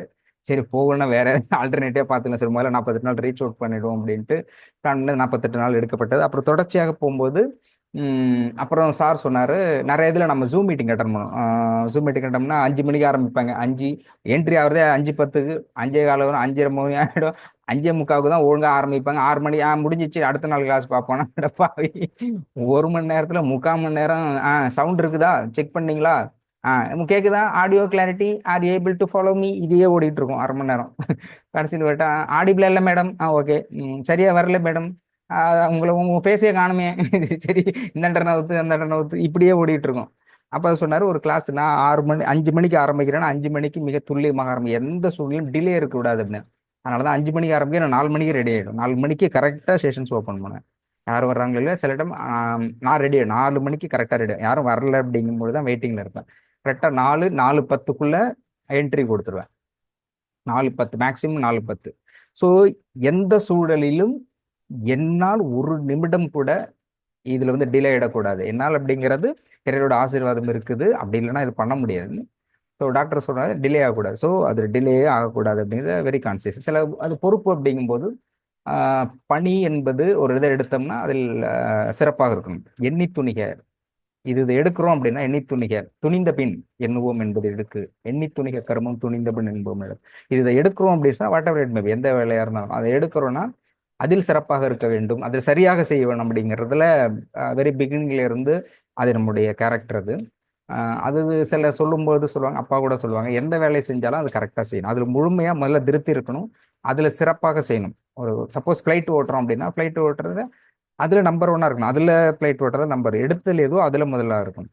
அதிகபட்சம் ஒன்றும் இல்லை, ஒரு குப்பையை கூட்டுற ஒரு வேலையில இருந்தா கூட அந்த குப்பை கூட்டுறதுல 1000 பேர் இருப்பாங்க. அப்ப நல்லா கூட்டுறான் அப்படின்னு அது அது இருக்கிறதுல கொஞ்சம் மோசமான வேலை அப்படின்னு நினைச்சா அந்த வேலையில நம்ம சிறப்பா இருக்கணும். எதை செய்கிறோமோ செய்வதில் சிறப்பு. அப்போ எந்த வேலை செஞ்சாலும் ஒழுங்காக தெளிவாகவும் சிறப்பாகவும் முழு மனதோடும், ரொம்ப முக்கியம். எப்போ வந்து மன ரீதியாக ஒரு விஷயத்த வந்து நம்ம என்ட்ரி கொடுக்குறோமோ மனரீதி, அப்பதான் நீங்க சக்சஸே பண்ண முடியும். சார் டைலமாவில் இருக்கிறது எதுவுமே வந்து சக்சஸ் ஆகாது. அப்போ சக்சஸோட பேசிக் பாயிண்ட் கான்சென்ட்ரேட், உங்களுக்கு அது மனதில் பிடிச்சிருந்தா மட்டும்தான் இறங்க முடியும். ஸோ நான் எனக்கு வந்து சில கிளாரிட்டி ஏறத்தாழ கர்மா என்பதை பற்றியும் அதுக்கான தெளிவுங்கிறது மட்டும் ஏறத்தாழ 3 வருஷம் கிட்டத்தட்ட ஆச்சு. அப்படி எனக்கு அந்த தெளிவு கிடைக்கலன்னா இதுல நான் கான்சென்ட்ரேட் பண்ண ரொம்ப பேர், எப்படி நீங்க 3 மணிக்கு எழுந்திருக்கிறீங்க காலையில, படுக்கிறது 12, கடைசி போஸ்ட் நீங்க தான் போடுறீங்க, முதல் போஸ்ட் நான் தான் போடுவேன். ஃபர்ஸ்ட் கடல் படுக்கும் பார்த்தா குரூப்ல வந்து போடும்போது ஃபர்ஸ்ட், கடைசி போடும், திரும்ப போட்டா ஃபர்ஸ்ட், அந்த கண்டினியூட்டி பார்த்தா கண்டினியூவா தான் இருக்கும். அப்போ எப்படி முடியுது, தூங்குறியா இல்லையா, இல்ல உனக்கு பதில் இதை வேற யாராவது ஆப்ரேட் பண்ணிட்டு இருக்காங்களா, குறுக்க பூந்து அவங்க போட்டுட்டு இவங்க போடுறாங்களா, அப்படி இல்லை நான் தான் எப்படி இருக்க முடியும்னு எனக்கே ஆச்சரியமா இருக்கு. ஏன்னா நைட்டு தூங்குறது ஒரு நாள் 2 நாள்னா டயர்ட் ஆயிடும். அது இல்லாம இன்னொரு ஹிண்ட் என்னன்னா, பகல்ல படுக்க கூடாதுங்கிறது டாக்டர் சித்தர்களோட இது. ஏஞ்சிட்டா படுக்கக்கூடாது. அப்படி படுக்கணும்னா ஈவினிங் தான். ஈவினிங் 6-7 மணிக்கு படுத்துக்கலாம், அப்படியே இருந்துக்கலாம். 6-7 மணிக்கு 6 மணி முக்கியமான கால் செய்வார் நம்மளால, சந்தேகம்லாம் அப்பதான் இருப்பாங்க நம்மளு. போன வாரம் ஒரு ஆள் கேட்டாங்க, என்னன்னா இது கேட்டான், இது திடீர்னு ஃபோன் பண்ணி இந்த இது ஃபோன் பண்ணேன், டக்குன்னு ஃபோன் வந்தது. எனக்கு ஃபோனு பேசி பேசி அதில் சேனல்ல இருந்து வந்ததுனால தொடர்ச்சியாக நிறைய கால்ஸு, அதில் ஏறத்தாழ சேனல்ல இருக்கும்போது 284 தொகுதி, 500 பேர் கிட்டத்தட்ட டைரக்ட் காலில் வருவாங்க. ஆஃபீஸில் 128 பேர், ஒரு 600 பேர் கிட்டத்தட்ட மெயின்டைன் பண்ணக்கூடிய இடத்துல கால்ஸில் தான் பேசணும். அப்போ ஃபர்ஸ்ட் ஒரு 2 மினிட்ஸுக்குள்ள பேசுறதுல, ஒரு நிமிஷத்துக்குள்ள ஒருத்தருடைய கெஸ்ட் அவருடைய மனநிலையும் அவருடைய பொசிஷனையும் டேக் அவுட் பண்ணி ஆகணும். இது பெரிய நிறைய கத்துக்கிட்டது அப்படிங்கிறது என்ன, அனுபவம், ஆட்டோமேட்டிக் அனுபவம் தான் இது கத்தே கொடுக்கும். அப்படி இருக்கும்போது இப்போ நம்ம கால் பண்ணோன்னா ஒருத்தர் சொல்லியிருந்தாரு, 10 சார் சொன்னார் நீ எந்த டைம் வேணா கால் பண்ணு அப்படின்னு. 10:30 மணி ஒருத்தர் ஃபோன் அடிக்கிறார்.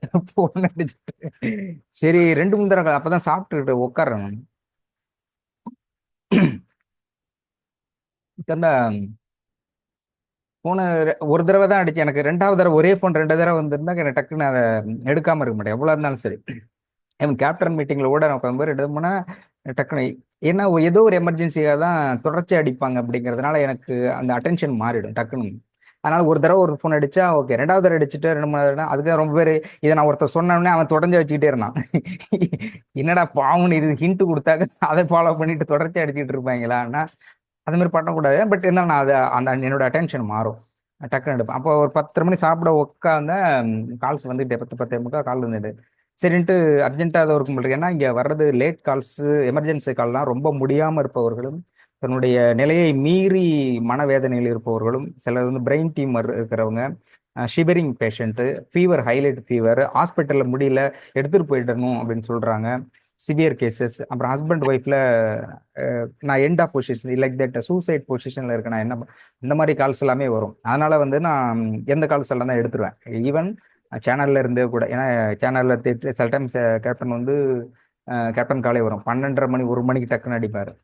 ஏன் எடுக்க மாட்டேன் அடுத்த கேட்பாரு, கொஞ்சம் லேட் ஆனோட ஏன் எடுக்க மாட்டீங்களா பாரு. ஏன்னா அவருக்கு வந்து ப்ரெசன்ஸ் ஆஃப் மைண்ட்ல இருக்குங்க. சில டைம் அப்புறம் சொல்லுவார், இல்லை இல்லை எனக்கு ரொம்ப அர்ஜென்ட் அந்த இதை மாற்றணும், பொலிட்டிக்கல் இஷ்யூஸ் வருது அதை மாற்றணும் அப்படிங்கிறதுக்காக அர்ஜென்ட்டாக கேட்டேன். அதே மாதிரி 6 மணிக்கு ஃபர்ஸ்ட் சேனலோட லைவ். 6 மணிக்குனாக்க நான் 5 மணிலாம் குளிச்சுட்டு ரெடி ஆகணும். ஏன்னா 6 மணில அந்த ஸ்க்ராலிங் ஸ்பெல்லிங் மிஸ்டேக் கூட பார்த்துட்டு தான் வருவேன். பட் அந்த கலர் காம்பினேஷன்ஸ் அது மாறுது. விளம்பரம் நம்ம நம்ம ஒன்று பண்ணியிருப்போம், நம்ம கீழே வேலை பார்க்குறவங்க வேற ஏதாவது வேலை பார்த்துருவாங்க.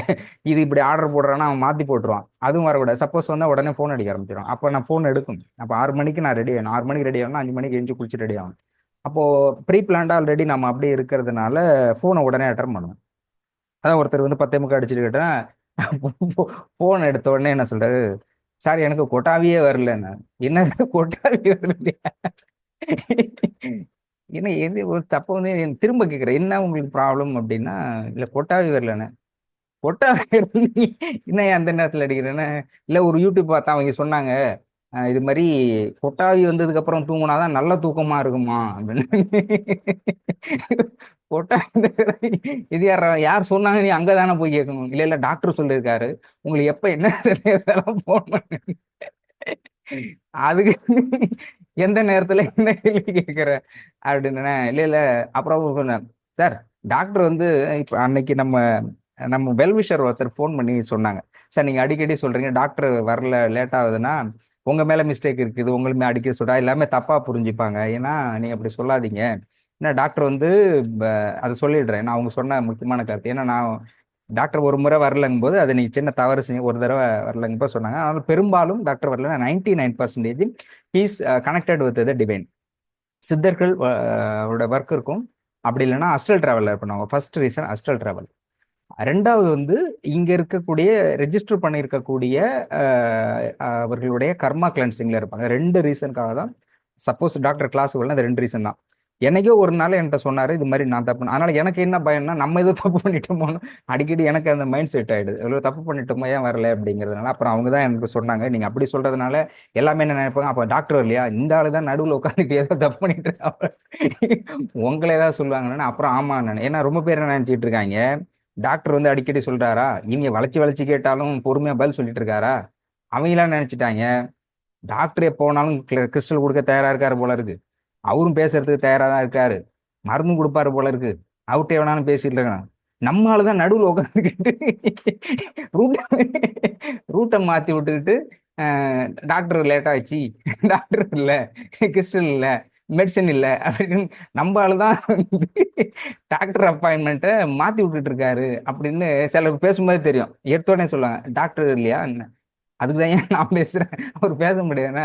அதனால இந்த மாதிரி ரொம்ப இருப்பாங்க. அதனால டாக்டர் வரலங்கிறது முதல் ரீசன் வந்து அஸ்ட்ரல் டிராவல்.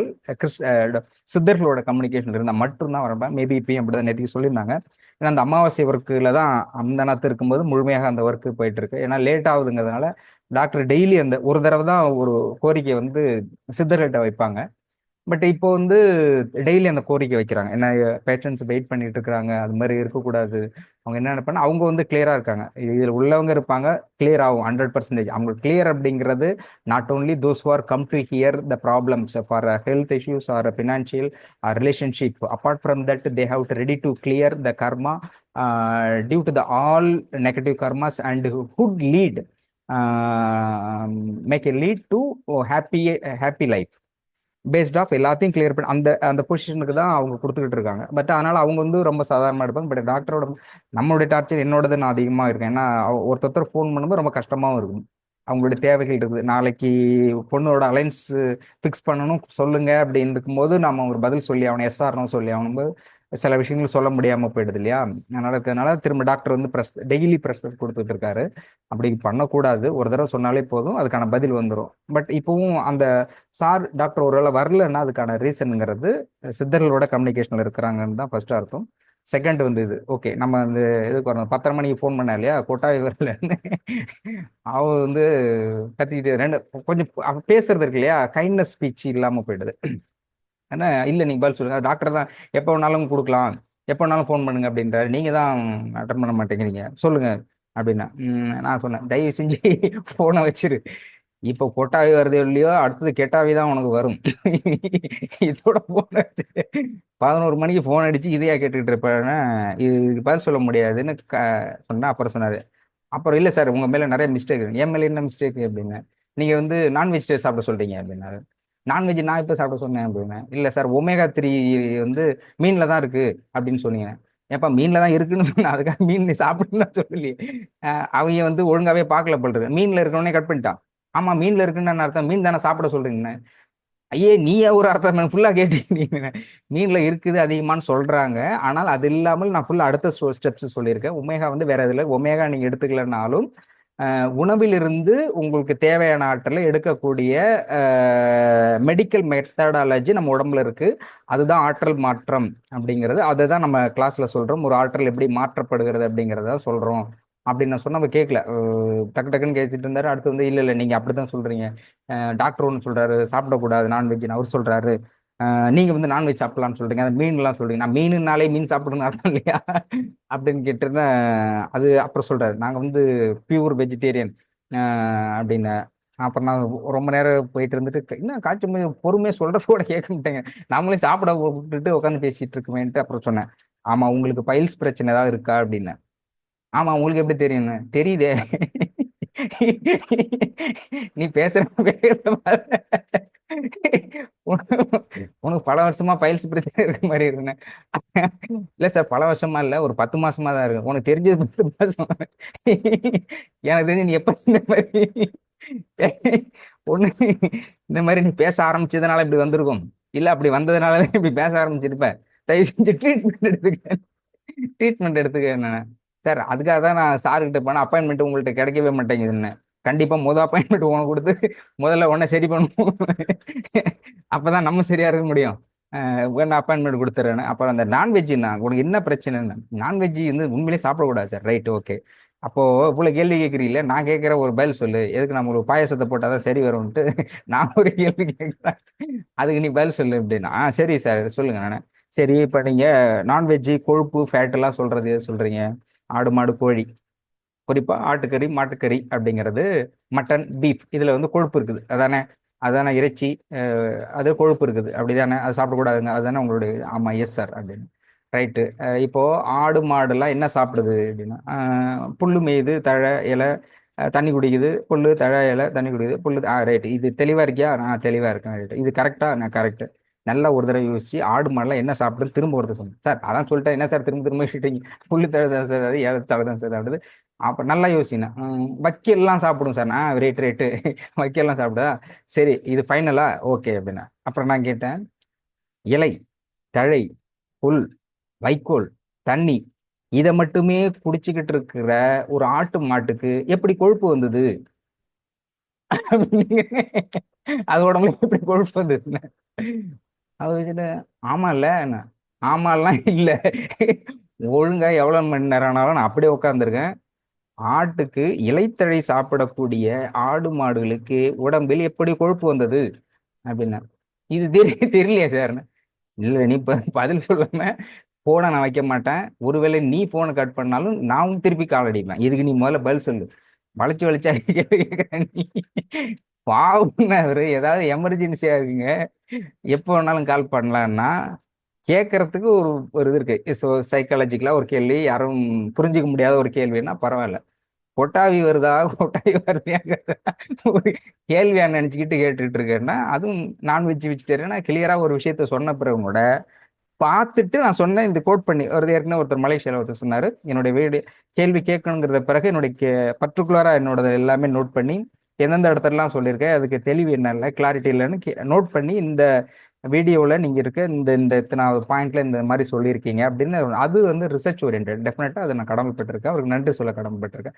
தவறு இருந்தால் நான் சொல்றேன். நான் வந்து இந்த செஷனில் சொல்லும்போது நான் சொல்றது கரெக்ட் 100% ப்ரூவன் அப்படிங்கிறது இல்லை. But I am a learner. இங்க இருக்கக்கூடிய எத்தனை பேர் இருந்தாலும் அதுல முதல் மாணவனாக நான் இருக்கக்கூடிய, நான் மாணவனாக தான் இருக்கிறேன். அப்ப ஜஸ்ட் லேர்னர், நான் கத்துக்கிறேன். தவறு இருக்கலாம், தவறு இருந்தால் மன்னிப்பு நான் தாராளமாக கேட்க தயாரா இருக்கேன். என்னுடைய தவறில் இருந்து நான் பாடம் கற்றுக்கொள்ள தயாராக இருக்கேன். அதுல நான் தெளிவா இருக்கேன். அதுல வந்து நான் சொன்னது அப்படி ஜாம்பவான் அப்படிங்கிறதுல நான் ரெடியா இருக்கேன். அப்போ நீங்க ஒரு கேள்வி கேட்கறேன்னா சாலச்சிறந்த கேள்வியா கேட்கணும். அப்படி திரும்ப சொன்னேன், எப்படி வந்து இலைத்தழை சாப்பிடக்கூடிய ஆட்டு மாட்டுக்கு எப்படி கொழுப்பு வந்தது அப்படின்னா, அது எனக்கு தெரியலையே சார். அப்புறம் இதுக்கப்புறம் நீ ஃபோன் பண்ணினா இந்த பதிலோட தான் ஃபோன் பண்ணணும். கேட்டுட்டு பதில் சொல்லு, நான் அது வந்து லைவ்லயே கொடுக்குறேன், உனக்கு வாங்க வந்துட்டு அதுக்கப்புறம் ட்ரீட்மெண்ட் உனக்கு அப்பதான் சார் தயவு செஞ்சு ட்ரீட்மெண்ட் எனக்கு கொடுத்துருங்க. கேள்வி பதில கூட நான் அப்புறம் சொல்றேன், உனக்கு ட்ரீட்மெண்ட்டே இதுதான், சொன்னீங்கன்னா உனக்கு சரியாயிடும். அப்புறம் தான், இல்லை இல்லை சார் இது வேண்டாம், இது யார்ட்டாவது கேட்குறேன் சொன்னாங்கன்னா பரவாயில்ல, இல்லைன்னா நீங்களே சொல்லுங்க, நான் அதுக்கு பதில் சொல்ல மாட்டேன், நீ சொல்லு. இல்லைன்னா யாரும் சொல்றாங்கன்னு பார்ப்போம், அது எப்படி வந்து இலைத்தழை சாப்பிடக்கூடிய ஆடு மாடுகளுக்கு கொழுப்பு வருது அப்படிங்கறது கேள்வி வைப்போம், அது பதில் சொல்லட்டும் அப்படின்னு சொன்னேன். அதுக்கப்புறமேட்டு அதுக்கப்புறம் வச்சுட்டேன், சொன்ன ட்ரீட்மெண்ட் கொடுத்து அதுக்கப்புறம் டாக்டர்கிட்ட சொன்னேன் இது மாதிரி ப்ராப்ளம் இருக்குன்னு. சரி, வழக்கமா எப்படியோ லிஸ்ட் அவுட்ல தான் இருக்கிறாரு. Okay right. பட் எதுக்காக சொல்லணும்னா, நிறைய பேர் கேள்விகள் கேட்கிறார்கள், குரூப்ல கேள்வி கேட்கறது இல்லை. சார் வந்து எந்த கேள்வி எத்தனை முறை கேட்டாலும் சரின்னு சொல்றாரு. பட் இருந்தாலும் நமக்கு சில புரிதல் இருக்கணும் இல்லையா? ஒரு கேள்வி நம்ம கேட்குறோன்னா நமக்கு தனிப்பட்ட முறையிலும் தாண்டி அது பலருக்கு பயனடையக்கூடியதாகவும், நம்ம ஒரு கேள்வி கேட்டோம்னா எல்லாருமே பார்த்து இது பெஸ்ட் கேள்வி அப்படின்னு சொல்லக்கூடிய அளவுக்கும் அது இருக்கணும் அப்படிங்கிற அன்பான கோரிக்கையும் வைத்து, டாக்டர் வர்றதுக்கு சற்று நேரமாகுது. ஸோ மண்டேங்கிறதுனால வேலைக்கு போகணும். ஸோ ஜஸ்ட் ஏ ரிவ்யூ. இந்த செஷன் அப்படிங்கிறது இதுல உங்களுக்கு புரிதல் அப்படிங்கிறது, ஒருவேளை இதில் என்னுடைய தவறுகள் ஏதாவது இருந்தாலும் கூட அதை பற்றி சுட்டி காட்டலாம். This is open to all. இதை பற்றி உங்களுடைய கருத்து என்ன அப்படிங்கிறத ஷார்ட்டாக சொல்லலாம்.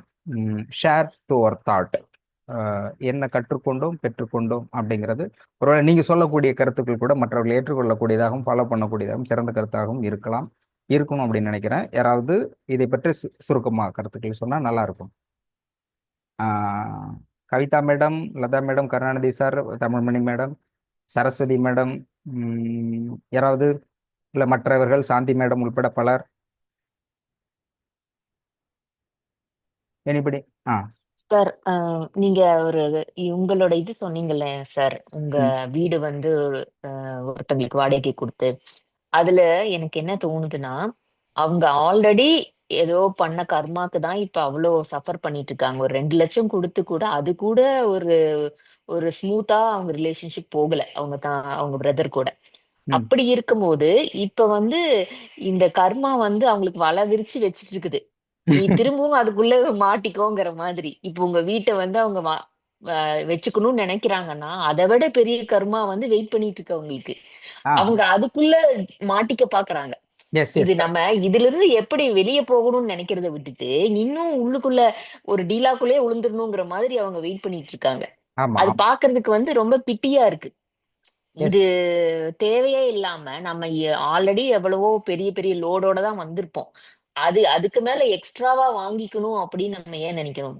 அது வந்து அந்த அவ்வளவு இக்னரண்டா இருக்காங்க. அது கூட தெரியாத அளவுக்கு இருக்காங்க.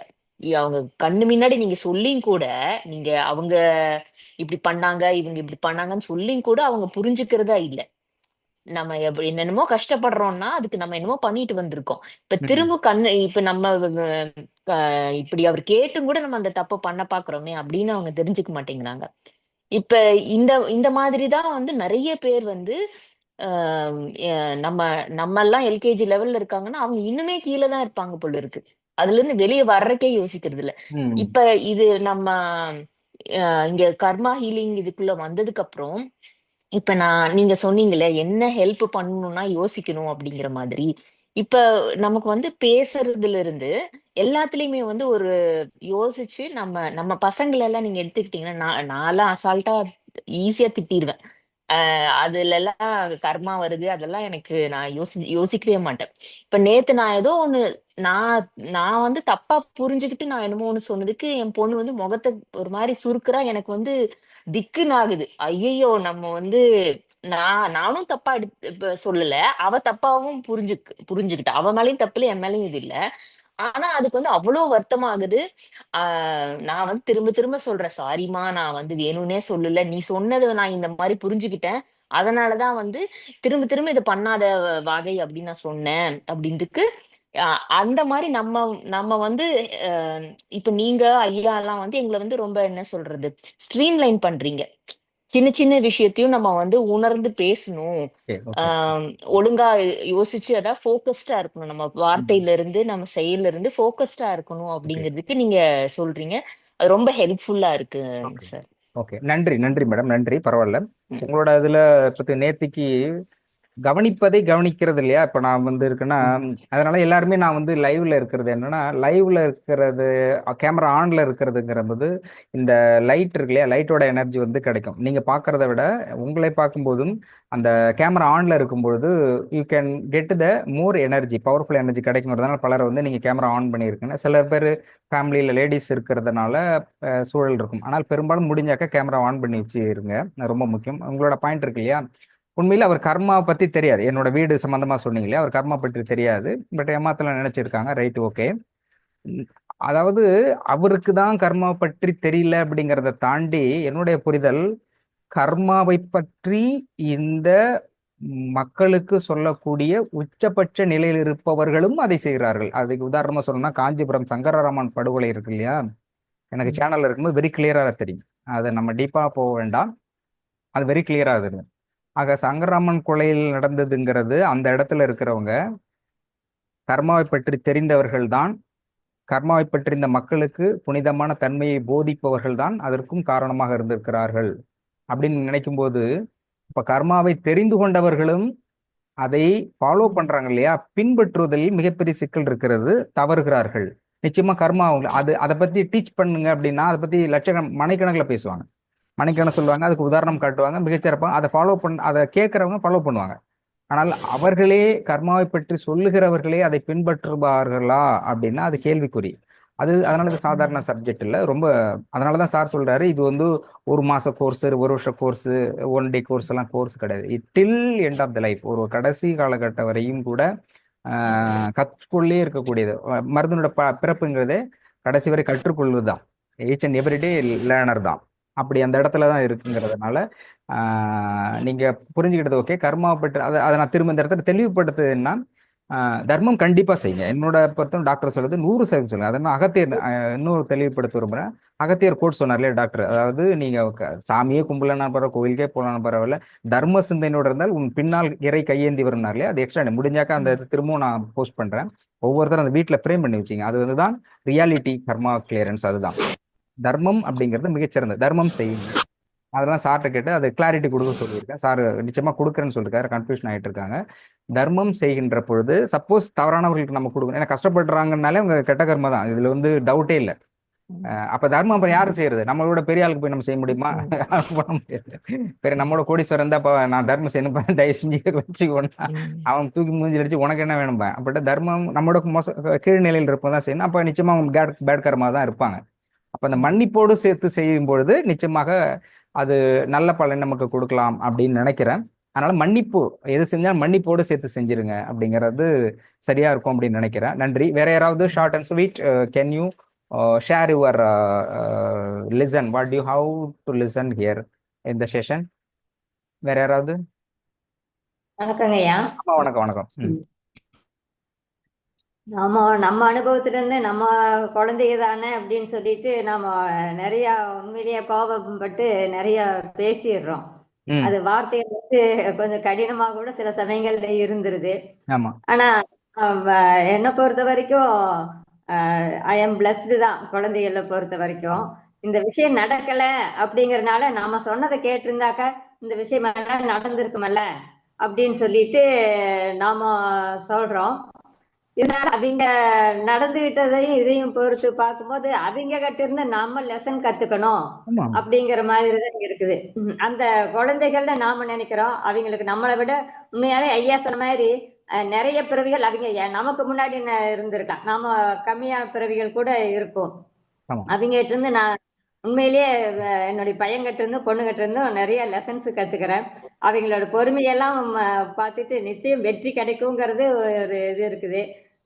உண்மையிலேயே வார்த்தைகள் பேசியனுக்காக நான் மனசார மன்னிப்பு கேட்டுக்கிறேன். அந்த மன்னிப்பு கேட்டதுனால ஓரளவுக்கு நல்ல ஒரு பலனையும் நான் அனுபவிச்சுட்டு இருக்கிறேன். இறைவனுடைய எல்லாமே நல்லபடியா நடக்கும். வாய்தான் வார்த்தையை தான் வெளியில வருதே ஒழிய மனசார எந்த ஒரு நிமிஷமும் நல்லா இருக்கணுங்கிற ஆசீர்வாதம் தான். அந்த வார்த்தைகள் விட்டதுக்காக மன்னிப்பும் கேட்டுக்கிறேன். இது கண்டிப்பாக நீங்க உள்ளதை சொல்லிட்டு போற இந்த செயலும் உங்களுடைய சொல்லு நிச்சயமாக வெற்றியும் இறைவனுடைய திருவருளாலையும் இளங்கோ ஐயருடைய திருவருளினாலையும் கருணையினாலையும் இது நிச்சயம் நீங்க நினைக்கிற இலக்கை நீங்க அடைவீங்க, வெற்றி பெறுகள். என்னுடைய வாழ்த்துக்களும் அடியானுடைய நன்றிகளும். நன்றிங்க ஐயா. நன்றி நன்றி நன்றிம்மா. ஆமா, இதுதான் டாக்டர் சொல்றாங்க. சிவபெருமான் வந்து முருகன்கிட்ட வந்து அவர்கிட்ட கீழே குனிஞ்சி உபதேசம் கேட்கறது என்னன்னா, கற்றுக் கொடுப்பவர்கள் எப்பவுமே உயர்ந்த நிலையில் இருக்கணும், அதை பெறுபவர்கள் அடுத்த நிலையில் இருக்கணும். அதாவது அவன் பையன் தானே, நம்ம பையன் நம்ம என்ன தெரிய போகுதுன்னா, அவர் இவருக்கு பையனா இருக்கலாம். நான் இப்ப நம்ம இது சூழல்ல அவன் மகன் மகளோ ஜென்ம ஆன்ம ரீதியாக அவன் உயர்ந்திருக்கான். நம்ம 10 பிறவி எடுத்தோம்னா நம்ம பையன் வந்து 100 பிறவி எடுத்திருக்கலாம். அப்போ ஆன்ம ரீதியாக அவர்களுடைய வயது வேற, இப்ப பிறந்திருக்கிற வயது ரெண்டுக்குமான வித்தியாசம் இருக்கு. அப்போ அதை நமக்கு தெரியாது. அதனாலதான் குழந்தையாக இருந்தாலும் குழந்தையும் தெய்வம் ஒண்ணு அப்படின்னு சொல்ற ஓப்பனிங் ஷார்ட்ஸ் என்னன்னா, உன்னோட உயர்ந்தவர்களாக, அதனால மரியாதை கொடுத்து பேசணும் அப்படிங்கிறது. அப்போ ஆன்ம ரீதியான விஷயம் நமக்கு தெரியாத ஒன்றை வந்து அது கிளியர் வாங்கிட்டு பிளஸ் மெடிடேஷன் அந்த அளவுக்கு எடுத்துன்னு நம்ம போக முடியாது. பட் இருந்தாலும் மரியாதை கொடுக்கிறது, அவர்களுக்கு மரியாதை கொடுப்பதும், அவர்கிட்ட வந்து மன்னிப்பு கேட்பதும், அன்போடு நடந்து கொள்வதும், கிராட்டிடியூடு நன்றி உணர்வோடு, ரொம்ப முக்கியம் நன்றி உணர்வோடு இருத்தலும் அப்படிங்கிறது கிளியர் வாங்கிட்டு நமக்கு போறோமா அந்த அந்த அந்த பணியை நோக்கி நம்ம அடைத்து செல்வதற்கு மிகப்பெரிய டூல் நன்றி உணர்வு. இது நம்ம நன்றி நம்மளால இருக்க முடியும், மன்னிப்பு கேட்கறது நம்மளால கேட்க முடியும், அன்போடு இருக்கிறது நம்மளால அன்போடு இருக்க முடியும். இந்த இந்த 3மே இருந்தால் ஃபாலோ பண்ண. அப்புறம் சேரிட்டி, பணம் கொடுக்கறது, முடிஞ்ச அளவுக்கு கொடுக்கறது. இந்த கேரக்டர் நம்மளால செய்ய முடியும். இதுக்கு தனிப்பட்ட முறையில் பெரிய அளவில் மெடிடேஷன் இருக்கணும், கிளியர் வேணாம் தெரியல, இது செய்ய முடியுது. இதை நீங்க படிப்படியாக ஃபாலோ பண்ணிட்டு இருந்தாலே அந்த இடத்துக்கு வந்துடலாம் அப்படிங்கிறது என்னுடைய தாழ்மையான கருத்து. அடுத்து வேற யாராவது ஷார்ட் ஸ்வீட் இந்த செஷன் அப்படிங்கிறது, ஏன்னா நீங்க சொல்லும்போது தான் இதை புரிஞ்சுக்கிட்டீங்களா அப்படிங்கிறது தெரியும். இப்போ டாக்டர் சொன்னாரு, நான் கேட்டேன் இல்லையா, நேற்று ஃபுல்லாக 40 நிமிஷம் தெருநாய்களை பற்றி நாயோட பலனை பற்றி சொல்லிட்டு இருந்தாரு. கேட்கும்போது எந்த நாயின்னு ஒரு கேட்டாங்க. அப்போ என்ன புரிஞ்சுக்கிட்டாங்க இல்லையா, அது ரொம்ப முக்கியமா இருக்கு வகுப்புல, அதுக்காக தான் கேட்குறேன். வேற யாராவது? நான் சொல்லவா? சொல்லுங்க. ஆக்சுவலி ஆஃப்டர் இந்த கர்மா ஹீலிங் கிளாஸஸ்க்கு வந்து டெய்லி வந்து நாங்க மெசேஜ் என்ன எங்களுக்கு கிடைக்குதுன்னு சொன்னா, நம்ம பேசுற ஒவ்வொரு தாட்ஸ்க்கு முன்னாடியும் நம்மளோட ஆக்ஷன் பிளான்ல கொண்டு வரதுக்கு முன்னாடியும் ஒரு நல்ல கான்சியஸ்னஸும் அவேர்னஸும் கிரியேட் ஆகிட்டே இருக்குது. We are learning a lot from this course. Thank you madam, thank you very much, நன்றி. ஓகே, ஆமா, அது கவனிக்கிறது ரொம்ப கவனம்ங்கிறது ரொம்ப முக்கியம். பிகாஸ் ஆஃப் கவனிக்கிறதுல பெரிய விஷயம் என்னன்னா, ஆன்மீகத்திலும் குறிப்பாக தியானத்திலும் கவனம் என்பது முக்கியம். மெடிடேஷன் இருக்கும்போது மூச்சு காற்றை கவனிக்கணும்னு சொல்றேன். மூச்சு காற்றை கவனிக்கிறதுனா, எப்பொழுது நீங்கள் கவனிக்க ஆரம்பிக்கிறீர்களோ, கவனிக்கின்ற பொழுது உங்களுடைய எண்ண ஓட்டங்கள் குறையும். எண்ண ஓட்டங்கள் படிப்படியாக குறைகின்ற பொழுது, அது 0 பாயிண்ட்ல வர்றீங்க, குறைகின்ற பொழுது இறைவனுடைய தன்மை, இறைவனுடைய வார்த்தைகளை உங்களால் கேட்க முடியும். அப்போ கவனச்சிதறல் இல்லாமல் கவனத்தை மைண்ட் கான்சன்ட்ரேட் பண்ணுகின்ற பொழுது, மைண்ட் கான்சன்ட்ரேஷன் கிடைக்கிறது. அதுதான் மெடிடேஷனோட பர்பஸே தான். மைண்ட் கான்சன்ட்ரேஷன் பண்ணும்போது உங்களுக்கு எது தேவையோ அது நீங்கள் ஒரு டிசிஷன் எடுக்கணும்னா கான்சன்ட்ரேஷன் மைண்டில் இருக்கிறீங்க, எண்ணங்கள் அற்ற நிலையில் இருக்கும்போது உங்களோட தெளிவான சிந்தனை எடுக்க முடியும். எல்லா பிரச்சனைகளுக்கும் தீர்வு அப்படிங்கிறது உங்களுடைய சுவாசத்தில் இருக்கிறது. அந்த சுவாசத்தில் இருக்கிற அந்த தீர்வை எப்படி கவனிக்க முடியும், எப்படி எடுத்துக்கொள்ள முடியும்னா, நீங்க முழுமையாக அதை கவனிக்கின்ற பொழுது அந்த தீர்வு உங்களால் பெற முடியும். அப்போ கவனம் என்பது மிகச்சிறந்த டூல். உங்களுடைய கருத்துக்கு ரொம்ப நன்றி மேம். வேற இந்நேரம் கடகடன்னு எல்லாம் சொல்லியிருக்கணும். அப்படி இருந்தாதான் உண்மையில் ஒரு செஷன் வந்து சரியான பாதையில் போயிட்டு இருக்கு, கரெக்டா ரீச் ஆயிருக்குன்னு அர்த்தம். வேற வணக்கம். வணக்கம். வணக்கம், சொல்லுங்க, யாரு? வணக்கம் வணக்கம், ஸ்டார்டா சொல்லுங்க. சாரி சார், கேமரா ஆன் பண்ண முடியல. ஆக்சுவலா இதுல ஹைலைட்னு சொல்றதுன்னா உங்களுடைய வே ஆஃப் பிரசன்டேஷன் தான் சார் ரொம்ப இதா இருக்கு. அதாவது ஒரு விஷயத்த வந்து நம்ம ஸ்கூலுக்கு எல்லாம் போறோம், நாங்க ஸ்கூல் வச்சிருக்கோம். சில டீச்சர்ஸ் நடத்துறது வந்து அந்த கிளாஸ் எப்படா வரும், சார் எப்படா வருவாங்க, டீச்சர்ஸ் எப்படா வருவாங்க, நமக்கு ஒரு உத்வேகம் இருக்கும். ஏன்னா ஐயோ இந்த பீரியடா அப்படின்ற ஒரு டல்னஸ் ஆகும். அந்த மாதிரி இல்லாம உங்களோட இது வந்து பிரசன்டேஷன் வந்து ரொம்ப இருக்கு. அந்த நகைச்சுவை உணர்வு வந்து எப்பயும் நீங்க மெயின்டைன் பண்ணுறீங்க. அதுதான் எனக்கு எப்படி சொல்றேன்னே தெரியல. யதார்த்தமான ஒரு நகைச்சுவையோட சொல்றீங்க பாருங்க, எனக்கு ரொம்ப பிடிச்சிருக்கு. அது நிறைய சிந்திக்க வைக்குது. கண்டிப்பா நம்ம வந்து எந்த ஒரு விஷயத்தையும் இப்ப எனக்கு வீட்டுல ஃபேமிலிலாம் சில டிஸ்கஸ் பண்ணும்போது எனக்கும் என் மிஸ்ஸஸ்க்கும் சில நேரம் ஆர்குமெண்ட்ஸ் வரும். அப்ப வந்து மிஞ்செல்லாம் பார்த்தா எரிச்சலா பறக்கம் பேசிடுவேன். இப்பெல்லாம் பாத்தீங்கன்னா அப்படி பேசறதுக்கு முடியாம இல்லம்மா அப்படிமா அப்படின்னு திருப்பி நானும் பேசுற அளவுக்கு மாறிட்டு இருக்கேன். என்னை நானே கொஞ்சம் கொஞ்சமா மாத்திட்டு இருக்கேன். அப்படி பாருங்க ஒரு நல்ல ரிசல்ட். அப்படிங்களா? நான் அதுக்காக சொல்லல, நான் இதுக்காக சொன்னேன். அவங்களும் அதை இறங்கி வந்து பேசுற அளவுக்கு அப்படி அந்த மாற்றங்கள் கண்டிப்பா நிகழ்ந்துகிட்டு இருக்கு. ரொம்ப நன்றிங்க சார், ரொம்ப அருமையா இருக்கு. இது அப்படியே நீங்க அந்த நகைச்சுவை உணர்வோட யதார்த்தமா பேசுறது ரொம்ப நல்லா இருக்கு, அப்பீலிங்கா இருக்கு. ரொம்ப நன்றிங்க சார். நன்றி நன்றி நன்றி. டாக்டர் ஓகே, அது மாதிரி தகவல் மனப்பூர்வமா டாக்டர் எதுவுமே ஒரு குழந்தை மாதிரி எல்லா விஷயத்தையும் தெளிவா சொல்றாங்க. டாக்டருடைய பிரசன்டேஷன் அது ஒரு ஸ்டைல். ரெண்டு பேரும் நல்ல காம்பினேஷன் சூப்பரா இருக்கு, நல்லா இருக்கு. நிறைய ஒரு மாற்றங்கள் வரும். அதாவது சுவாமி விவேகானந்தர் சொன்ன மாதிரி 100 இளைஞர்களை கொடுங்க, அந்த உலகத்தையே மாத்திரன்னு இருக்காரு. அது மாதிரி நம்ம ஒரு ஆளை மாத்தினாலே போதும் போல அந்த ஒரு குடும்பம் அவங்க தலைமுறையே மாறுங்கிறது தான் உண்மை. நல்ல ஒரு பெரிய சேவை செய்வீங்க. ரொம்ப நன்றிங்க சார். நன்றி நன்றி நன்றி சார், நன்றி நன்றி. அப்போ நகைச்சுவை உணர்வு எதுக்கு முக்கியம்னா, இவர் கிருபானந்த வாத்தியார் சொல்றாங்க, அடிக்கடி ஒரு கிருபானந்தர் காமெடி சொல்லிட்டு இருப்பாங்க. ஏன் அப்படின்னு கேட்கும்போது, ஒரு மூட்டையில அரிசி கொட்டிக்கிட்டு இருக்கோம்னாக்க திரும்ப குலுக்கும் இன்னும் நிறைய பிடிக்கும். கரெக்டா பர்ஃபெக்டா உட்கா ஆ அதே மாதிரி நகைச்சுவை உணர்வுங்கும் போது எஸ் நகைச்சுவை உணர்வு அப்படிங்கும்போது அதை சேர்த்து செய்யும் பொழுது நம்ம என்ன சொன்னோமோ அது முழுமையாக ஏற்றுக்கொள்ளக்கூடியதாக இருக்கும். அப்படிங்கிறதுனால அது தேவையாக இருக்கிறது. நம்ம நன்றி. வேற தல லீடர். வணக்கம் வணக்கம். இப்போ அந்த கதை ஒண்ணு சொல்லிட்டு இருந்தீங்க, அந்த கேள்விக்கான பதில நீங்க சொல்லல. பட் நான் அது கெஸ் பண்ணது சொல்றேன். ஆட்டுக்கு எப்படி கொழுப்பு வந்ததுங்கிறத நீங்க முடிக்கவே இல்லை கடைசி வரைக்கும். நார்மலா வந்து ஆடு மாடுகளுக்கு வந்து ஏதோ பெட்ஷீட்டோ இதுவோ கிடையாது, அது வெளியில தான் சுத்தணும். ஸோ உடம்புக்கு வந்து கொழுப்பு சத்துங்கிறது இருந்ததுன்னா குளிர் வந்து அதுங்களை தாக்காது. அதாவது நம்ம மனுஷனுக்கே வந்து கொழுப்போட ஃபேக்டோட இது வந்து ஒன்னும் லூப்ரிகன்ட், அதாவது நம்ம நடக்கிற போது இது பண்ணும்போது அதுக்கான ஒரு லூப்ரிகன்ட் நமக்கு கிடைக்கணும். இன்னொரு விஷயம் வந்து எவ்வளவு குளிர் இருந்தாலும் நம்ம உடம்பு வந்து ப்ரொடெக்ட் பண்றதுக்கான சக்தி வந்து கொழுப்புல தான் இருக்கு. ஸோ ஆடு மாடுங்களுக்கு எதுவும் வீடு அந்த மாதிரி எதுவும் இல்லை, அது வெளியில தான் சுத்தணும். ஸோ அந்த குளிரை அதை ப்ரொடெக்ட் பண்ணிக்கிறதுக்கு கொழுப்பு சக்தியை வந்து உற்பத்தி பண்ற திறன் வந்து உடம்புலயே நேச்சுரலாவே இருக்கு. ஸோ அதை வந்து அது கிராஸ் பண்ணி வெஜிடபிள், அதாவது செடி கொடி இதை சாப்பிட்டு அதுல இருந்து அதை வந்து கொழுப்பை வந்து சேமிச்சு வச்சுக்கிறது. ஸோ அதுக்கு சில நேரத்துல சாப்பாடே கிடைக்கலனாலும் அந்த கொழுப்பு வந்து அதுக்கு வந்து இதுவா வந்து ப்ரொடெக்ட் ஆகி ஃபுட்டாவும் கிடைக்குது. இது ஒரு முக்கியமான பாயிண்டா இருக்கும்னு நினைக்கிறேன். அப்புறம் உங்களுடைய பேட்டர்ஃபீல்டு வந்து நான் கண்கூட நான் பார்த்துட்டு தான் இருந்தேன். நிறைய விஷயங்கள் நம்மளும் சேர்ந்து செஞ்சிருக்கோம், நிறைய விஷயங்கள் பண்ணியிருக்கோம். ஸோ முதல்ல அது புரிதல் தான். என்னன்னா நம்ம இது ஒரு நார்மல் சித்தா ஹாஸ்பிட்டல் அப்படின்னு நானும் அப்படிதான் நினைச்சேன் ஃபர்ஸ்ட் உள்ள வரும்போது நிறைய விஷயங்கள். ஏன்னா இது ரொம்ப லேட்டரா இது, ஏன்னா இந்த கர்மாவோட இதை வந்து புரிஞ்சுக்கிறதுக்கே ரொம்ப நாள் ஆயிடுச்சு. டாக்டர் யாரு டாக்டருங்கிறத கண்டுபிடிக்கிறதுக்கு, அதாவது அவருடைய புரிதல், அவர் என்ன மாதிரி ஒரு விஷயங்கள் பண்ணிட்டு இருக்காருங்கிறது வந்து டே பை டே வந்துதான் நம்ம லேர்ன் பண்ணிக்கிறோம். இன்னைக்கு வரைக்கும் அது வந்து ஃபுல் அண்ட் ஃபுல் டாக்டர் நம்ம புரிஞ்சுக்கிட்டோன்னு சொல்லவே முடியாது. ஒவ்வொரு நாளும் அவர்கிட்ட இருந்து கத்துக்கிட்டு இருக்கோம். பிகினிங்ல வரும்போதெல்லாம் நமக்கு தெரியவே தெரியாது யார் அவரு, என்ன பண்றாரு, என்ன விஷயங்கள் சொல்றாரு. நம்ம ஒரு விஷயம் சொல்லுவோம், அவர் ஒரு விஷயம் சொல்லுவாரு. நம்ம அவரு கூட கோஆர்டினேட் பண்றதுங்கிறதே வந்து ஒரு மிகப்பெரிய இதுவாவே இருக்கும். ஸோ அப்படியே கொஞ்சம் கொஞ்சமா தான் கத்துக்கிட்டு இப்பதான் நமக்கு ஒரு புரிதலோட வருது. ஸோ உங்களுடைய இந்த 1 லட்சம் கனவு வந்து கண்டிப்பா நடக்கும். அதுல எனக்கு வந்து பூர்ண நம்பிக்கை இருக்கு. நீங்க போகின்ற பாதையில் வந்து கண்டிப்பா இது நடக்கும்னு நான் நினைக்கிறேன்.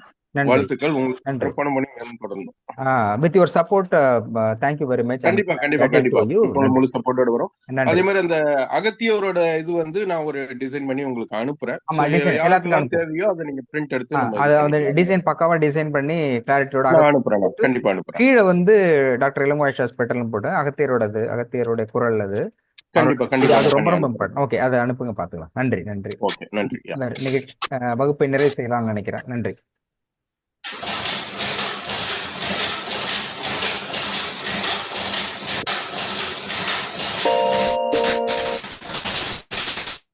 யார்ப்பா மிக்ஸி அரைக்கிறாங்களா? ட்ரெயின் வீட்டில் போட்டுருந்தேன்.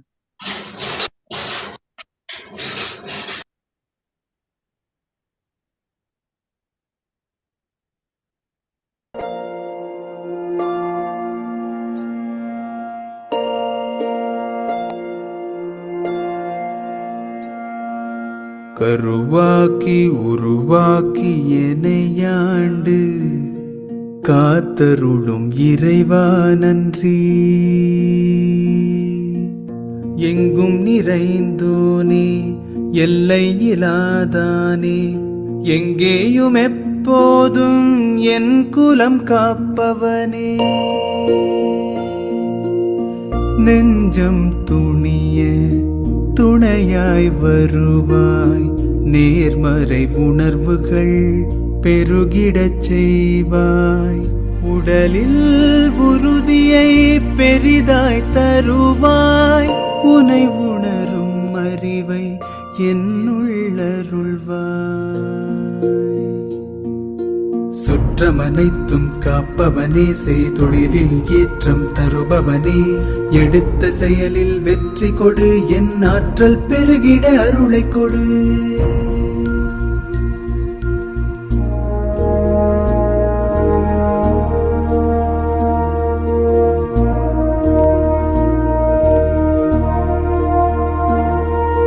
கருவாக்கி உருவாக்கி எனையாண்டு காத்தருடும் இறைவா நன்றி வல்லமை தந்து நீ வளர்ச்சி கொடு அகத்திலும் புறத்திலும் மலர்ச்சி கொடு வளர்ச்சி கொடு வளர்ச்சி கொடு வளர்ச்சி கொடு மலர்ச்சி கொடு.